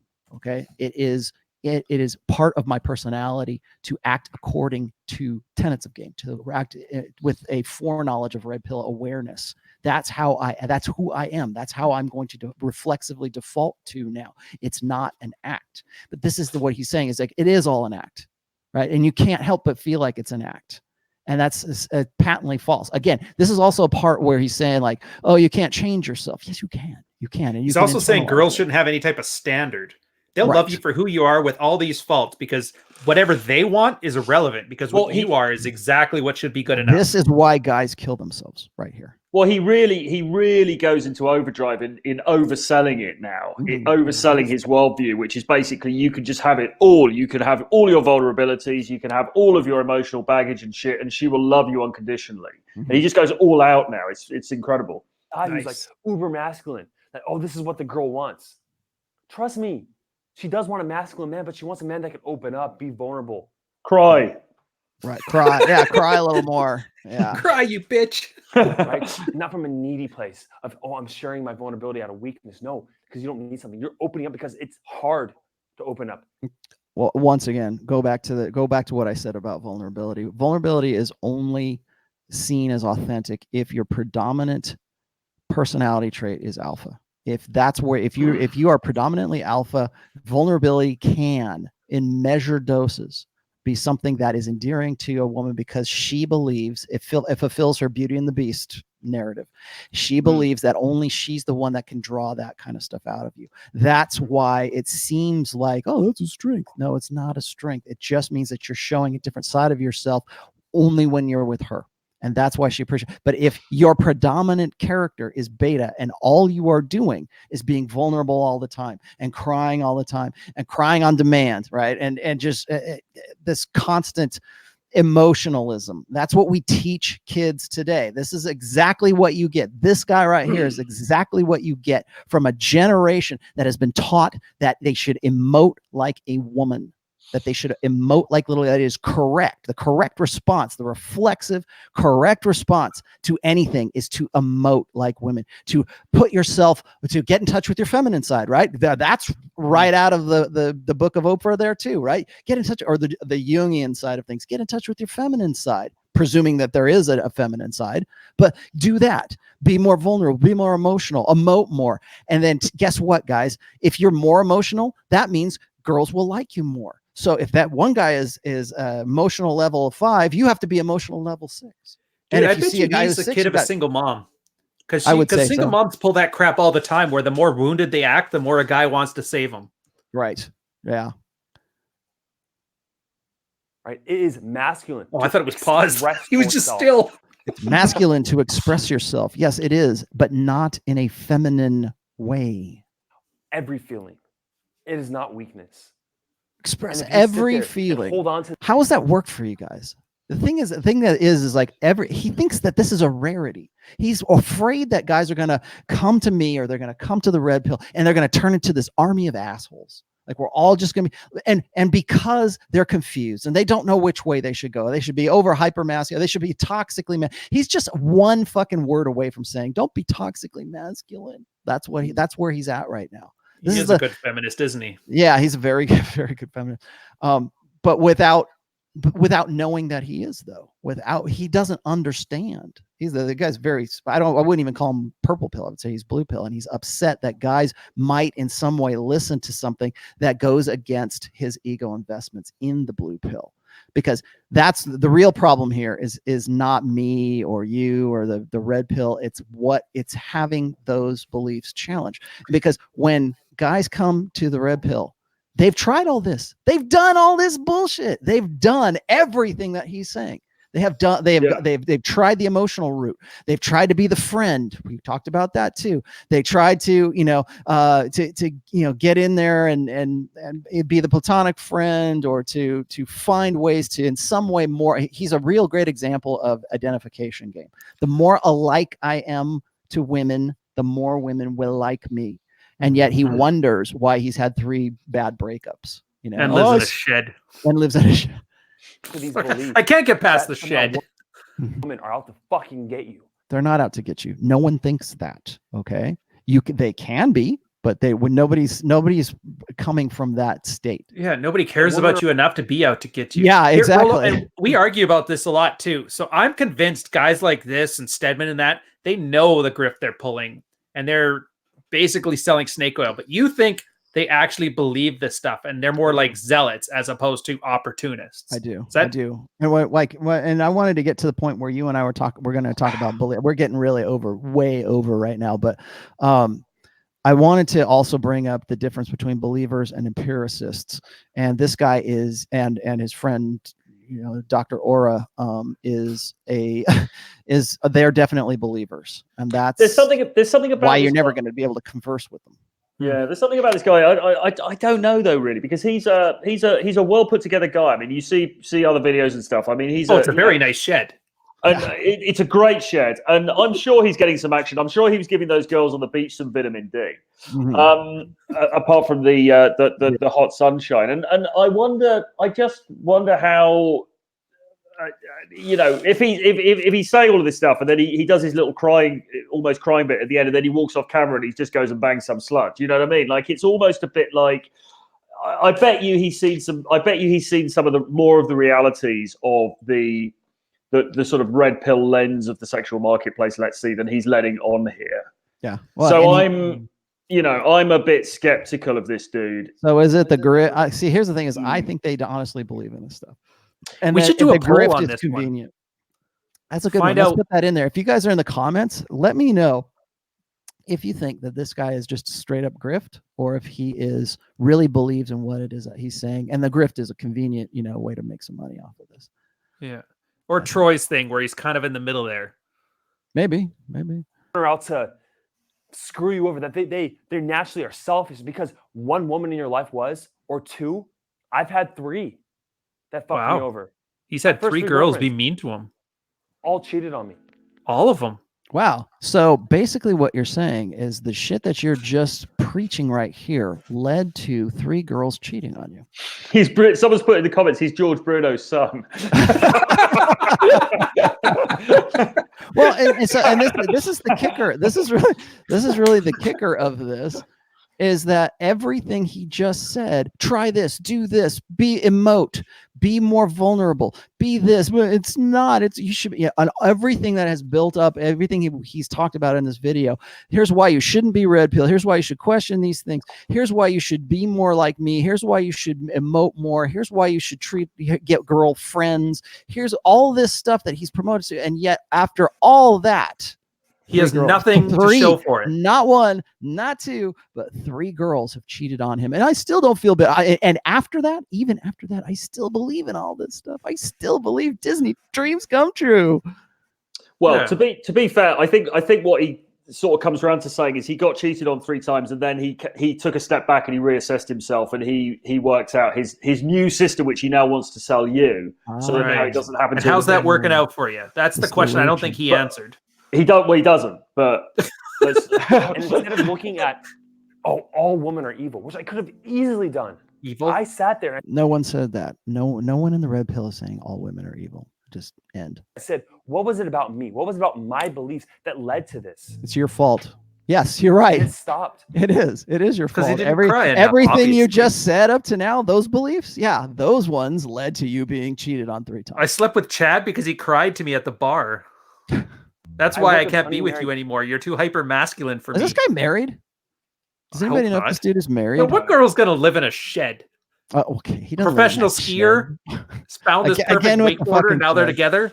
All right, we're at the 2.5 hour mark right here. We're not going past 3. I'm telling you right now. But boy, couples, they struggle, they fight, but they will never cheat. The woman will never cheat on the man. Never. She loves him and she would do anything for him, and he would. You know what this reminds me of? Have you guys ever seen? I don't know if you guys are into Black Flag and Rollins, Henry Rollins. Henry Rollins' band has this one. They have this one. He's got this one song called "Liar," and he does exactly this. He's like, "I would never treat you wrong. I love you, baby. You're a part of me." And then he goes in, "Ha ha ha! Fuck yeah!" I half expect there's him a guy. I half expect him to like suddenly like grow horns and go, "Ha, sucker!" Anything for her, and because that a true bond is created, that's meaning in life. So okay, there we go. Okay, I wanted to finally get to this part. Here's the difference I see in a lot of critics right now, particularly believers. Believers want meaning. Everything has to be. Remember in that essay that I think I reposted in my blog, Ryan, that part where everything when you're talking about believers, it's all about the meaning. It's not the purpose. It's not the function. It's not does the equation balance? It's what does the equation mean? Yeah, and it's all subjective in that sense. It's like that ancient Greek that was it Plato or Aristotle talked about how there was a purpose for rocks, and that's why they exist, for their purpose. Mm-hmm. Yeah, as opposed to rocks exist because silica got together really tight. Yeah, everything has to have an existential purpose. It's so ridiculous. The greater meaning of the rocks, right? The greater meaning of this union, the greater meaning of whatever it is, and it's like that's the point where you lose me. Okay, because first of all, I don't think men lack meaning. You can find meaning in anything you do, man. You can make up any meaning you want for anything, right? It's purpose. And here's the funny thing. So they always talk about red pill being nihilistic. And that's the problem, is because they don't understand what nihilism actually means. And you're right. It's you kill all those fake purposes in your life. Like kill God, so you have to make a new God in your own image. So you got to find your own meaning and your own purpose. That's the whole point of nihilism. It's a growth rebirth thing. And I get that. And that's like the one thing we're doing. You're shedding all your old mental models about how women in relationships were. You're building up new ones that other guys have tried and they work. And they're close enough to true that they get the job done. And that's all this is. So when he adds all this other crap and misses that glaring point, there's no way he's talked to 100 red pill men. He's talked to Gay Lube Oil. That's the only guy he's possibly talked to. It comes when you can match and match. Does he talk about Evola? Who challenges you to become a better person? The aristocrat of the soul? You stop growing by your own. And this is an immature masculine. So almost everything, this whole book is just reeking with the fear and insecurity and the pain, unfortunately, of the immature masculine, who's actually a little boy who's hiding behind, actually probably a preteen, and then he's hiding another little boy. Not just a teenager. You got to be a 13-year-old behind a 12-year-old behind an 11-year-old. Shouting, railing, flailing older boy. And I bet you if I was in a room with until this you guy, he break wouldn't even down make eye each of those contact as I'm barriers talking to him. and heal and grow each of those layers, you're never going to actually find peace and contentment and happiness and fulfillment. And more importantly, what you're really looking for, guys, which is unconditional love. Okay, there it is right there. Okay. So yeah, that pretty much kills any rational argument that the guy has is a search for there's no such thing as unconditional love. Even God doesn't love you unconditionally. Okay. You still have to do things to have that. You still have to earn that. You still have to perform. If you are a man, there's no such, if you're a woman, there's no such thing as unconditional love. There is always some condition that will take that love away, that will turn that love into something else. Okay. I don't know what it is. It might, you may say, well, there's nothing in this world. I bet you there's one thing but see, here's the thing is that is premised on the idea that you can find contentment in life, that the human beings are even built for contentment is nonsense. Okay. So the idea that there would ever be something as such as I love my daughter to death. Right. But if she goes out and decides that she's going to be a hooker and kills 3 men, that I might have a little bit of a problem with that. Right. There might be things where I could fall out of love, and people fall out of love all the time, man. And you're not going to find that. You're not going to find it. We want that. No doubt. Do we want unconditional love? I think a lot of guys still have that. That's what all do we though? This dude's been talking about. I think that's all this guy's been talking about. I don't think they actually do though. Like imagine having something and never having to earn it. How fulfilling is that? Guaranteed anybody gets unconditional love, they're going to be bored of it really quickly. Well, it's because we're not built for contentment. And that's a good thing. Okay. It's just how you decide to use your discontent. Like you can go, okay, man, once I get my degree, I think life's going to be better. I'm going to make more money. I'm going to be good. I'm going to be happy then. As soon as you get your degree, oh man, what the fuck can I do now? Right. Oh, once I learn how to play guitar, I'm going to be happy. I'm going to be tour the world. I'm going to do all this great stuff. Right. When you get that, you're like, all right, once I start nailing Playboy centerfolds, I'm going to be happy, man. It's going to be awesome. Yeah. And you're like, okay, now I want to move on to porn, whatever, we're not built for contentment, but there are destructive ways to deal with that discontent, and there are creative ways to deal with that discontent. But here's the thing: is like this is like there's to this guy there is some kind of like nirvana, I guess, where everybody is just we're all the same, and you can reach this like plateau of clear or whatever you want to call it. And be content, and it's simply not. It does not reflected in the human condition. Well, and I think that's what a lot of these guys are selling. Not just these guys on this video, but also other people that we know in this sort of space. They're selling this idea that you can, if you can get your energy right, or if you can get your, whatever it is, if you could just do this one thing that's probably connected to Dr. Carl Jung in some way, then. You will reach that nirvana and everything will be okay. And they often say, look at, they'll say things like, well, look at the people that you look up to, look at your gurus. Are they happy? And it's sort of like, but as Rollo says, I mean, happiness is not an end state. There's no such thing as a precipice that just lasts forever, where happiness is like, right, I've got there now. That's it. I've done all these things. I've sorted out my inner child, and now I'm happy forever. That's it. It just doesn't work like that, and it's unrealistic. Yeah, happiness is the choice anyway. Yeah, and it's fleeting, like anything else. I mean, it comes, it goes. You have good times, you have bad times. There's ups and downs in life, and these guys are painted this Pollyanna-ish kind of portrayal of it. Well, and then of course, start calling them secular religion. That's what it is. It is shamanism. His nirvana is exactly what people describe heaven like. When I first started this video, I said that we're leaning towards shamanism. There's this want to get back to like earth spirits, and this want for some sort. Like I was watching this one video, the Venus of Willendorf. Yeah, that exactly. I was watching this. I was doing my homework for book 4. I was watching this video on how there's been a rise in people who identify as spiritual but not religious. Like they answer no for religion. It's been a 26% increase. Like people are just saying, I'm not Christian, I'm not this, I'm not that, but I believe in God or I have these beliefs, but I don't identify with any particular organized religion, right?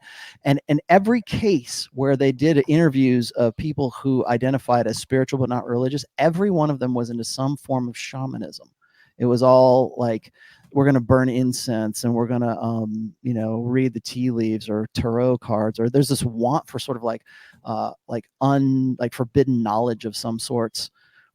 And I was also going to say is that Krishnaism is rising with respect to women right now, because it's giving women sort of this female outlet as a religion, like where it's the religion of love. Like, and if you don't agree, you're a hater. What? Russell Brand was into Krishna. Yeah, for a while. I don't. He's probably still is, but he was quite influenced. Yeah, there's a want for shamanism. This aura reader here is certainly one. And of you them. have to give that love to yourself first, and discover how to do that. And if you continue with this narrative of you're the victim, you have. Okay, so that's another thing, is they want to characterize the red pill as if it is enabling a victim mentality. And it is not. It is educating people about the system that they are in. It is educate. Like we keep calling it the matrix, or we want to call it red pill, whatever. It's the truth about intersexual dynamics. It is enabling and equipping men to make better decisions for themselves. But because it disagrees with their religion, with their shamanism, it has to be cast in a negative light.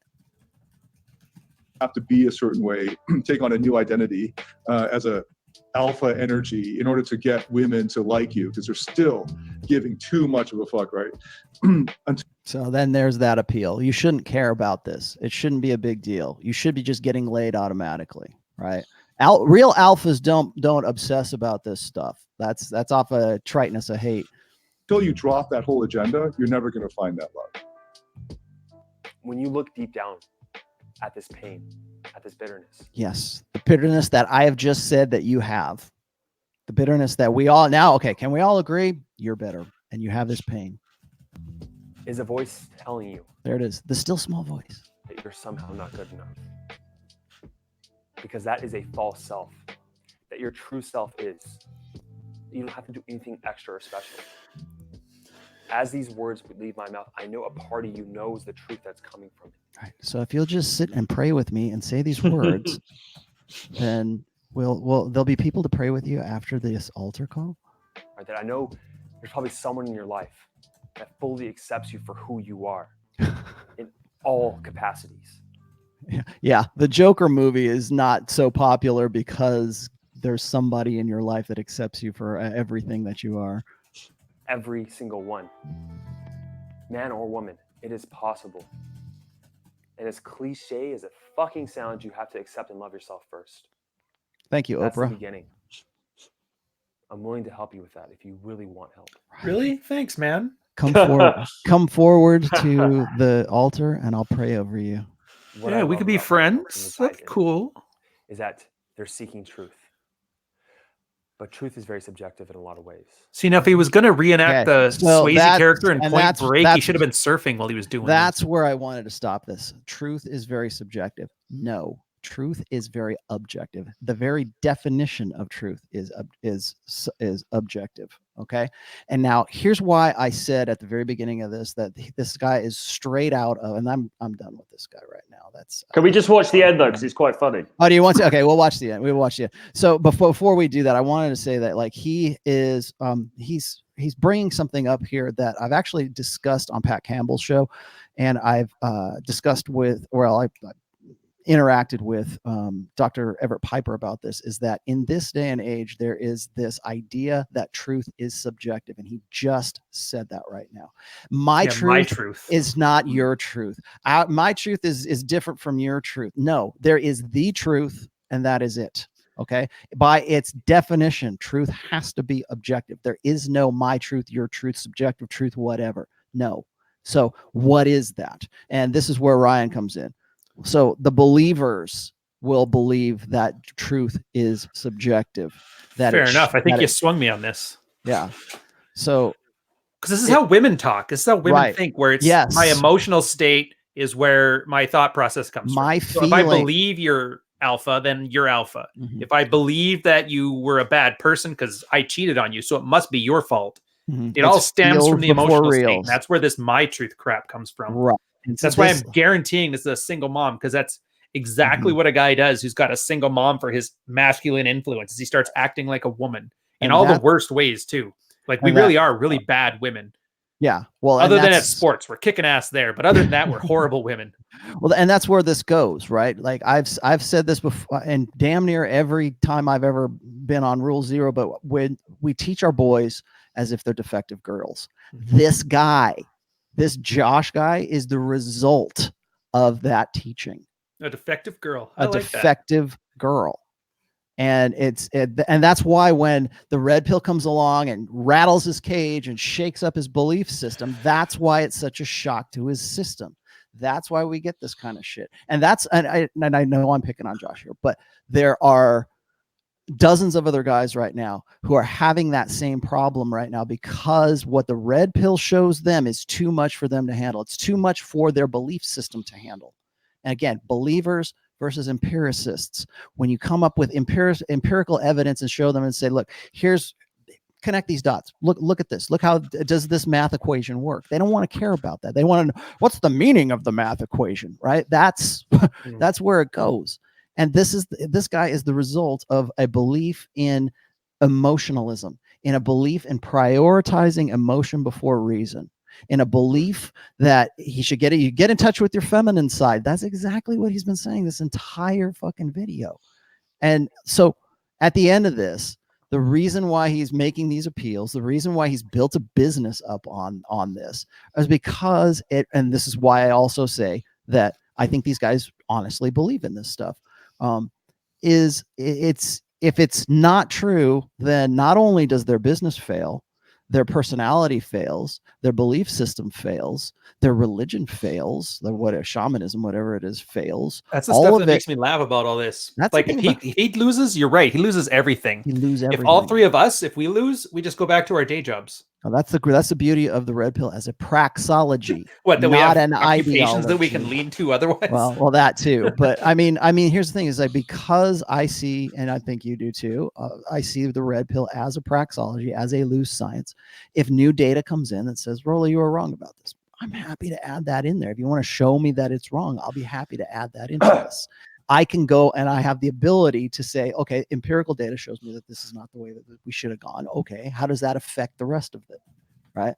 In this case, if I show him that he is wrong, if I show him data, if I show him empirical proof, it crashes his entire system. That's why these guys do this. All right. You want to watch the end of this? Okay. I didn't. Sure, because I'm arguing with this guy in the chat who wants to send you a super chat about the JQ, and I'm telling him to piss off. From a place of pain and negative emotion, I can lead you to the water. Okay. And say, look, I know you're thirsty. I know you need this water. Jesus. And you're sitting there saying, no, I don't want it. I don't need it. You got to cry into the water. And I've been poisoned when I drank the water the last time, maybe the last 2 times. And I'm telling you, this water, certainly the last 3 times. This water, I've tasted it. It's not poison. I know I've been poisoned too, and it sucks. You almost died. I get it. But I've tested this water. I've had plenty of other people drink it. They're all happy with it. They are thriving with it. You'll have eternal life. It is okay. There's living water. It's okay to open up. It is okay to change your beliefs. It's like a poorly written version of like one of those Dune screeds from the witches there. That there is a different truth. You always not Tarak. Yeah. Subjective truth once again. Alternative facts.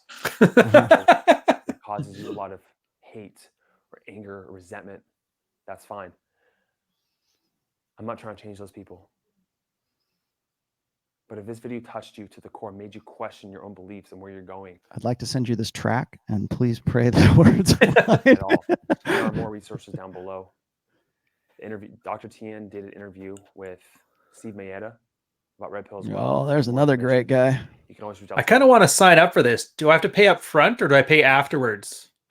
I think it's you have to reach a different level of like awareness. Oh no, wait, no, I did check this out. He had a thing, and one of his questions on his questionnaire was, how much would you be willing to spend to do all this crap he was just blabbing about?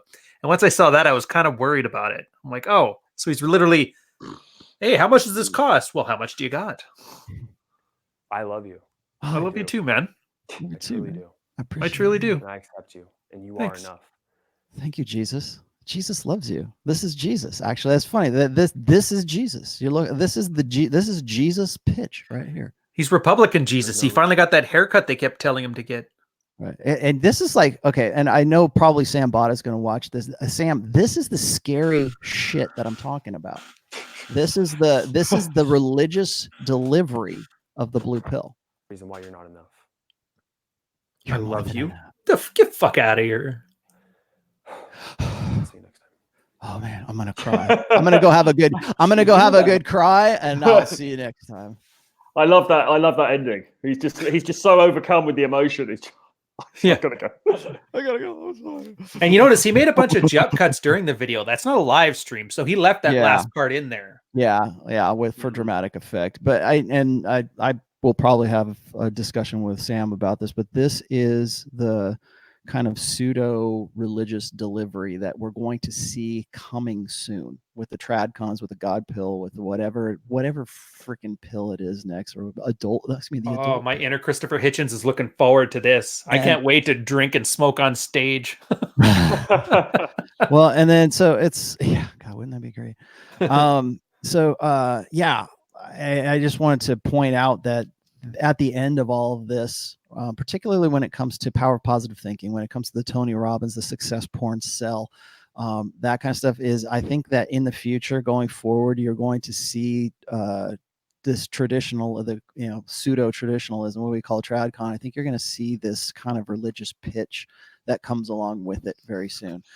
It's stay in the matrix, stay plugged in, stay on the plantation, hold the course, just be faithful enough in the blue, trust the system, right?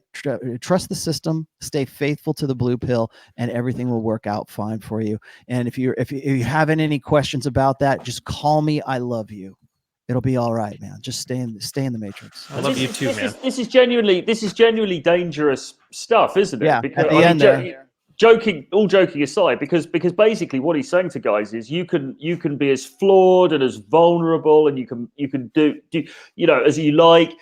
All you've got to do is follow all of the precepts laid down by mainstream society, and you'll find an amazing woman, and she'll complete you, and it'll be amazing. And then when the guy tries to go down that path, which, don't forget, many millions of people have tried before, and it's fucked up, and it messes up for him in some way, that guy's going to be suicidal. And it's all because guys like this are telling him that he can have everything he wants without having to make any effort. Yeah. Josh, they are looking for answers.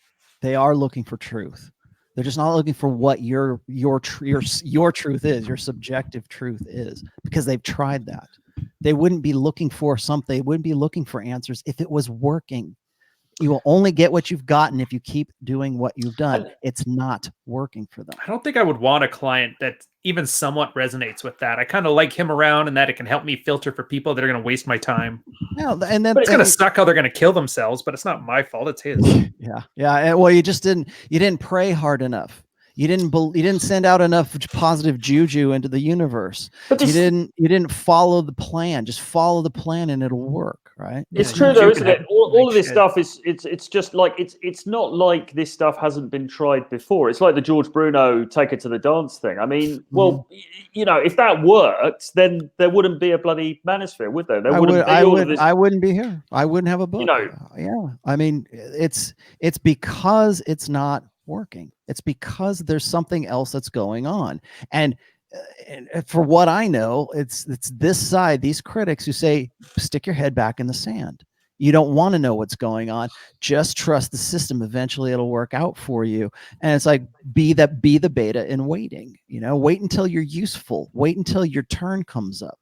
Wait until you're 30 and you've got got some money under you, and you'd make a good dad. Nobody wants to have sex. You're boring as hell, but nobody wants to mess around with you, but don't worry, it'll all come together in the wash, right? You'll meet a single mom who's got 3 kids from 2 different fathers. It'll all work out fine. You'll be a hero for it too. You'll be good.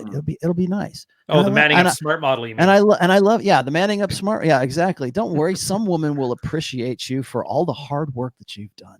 All of the equity that you put into yourself will be appreciated by women. Right? And I love you, man. It's cool. We're all good. I appreciate you. I love you. All right. On that note, do you mind? Right, I'm gonna end this here, guys. If you have any questions or comments, or you want to chime in on this discussion, please feel free to join the comments below. Answer that question. Do you think these guys actually believe this? Am I right? Is Ryan right? Is Troy right? And we'll continue that discussion later on. If you haven't subscribed to this channel, please do.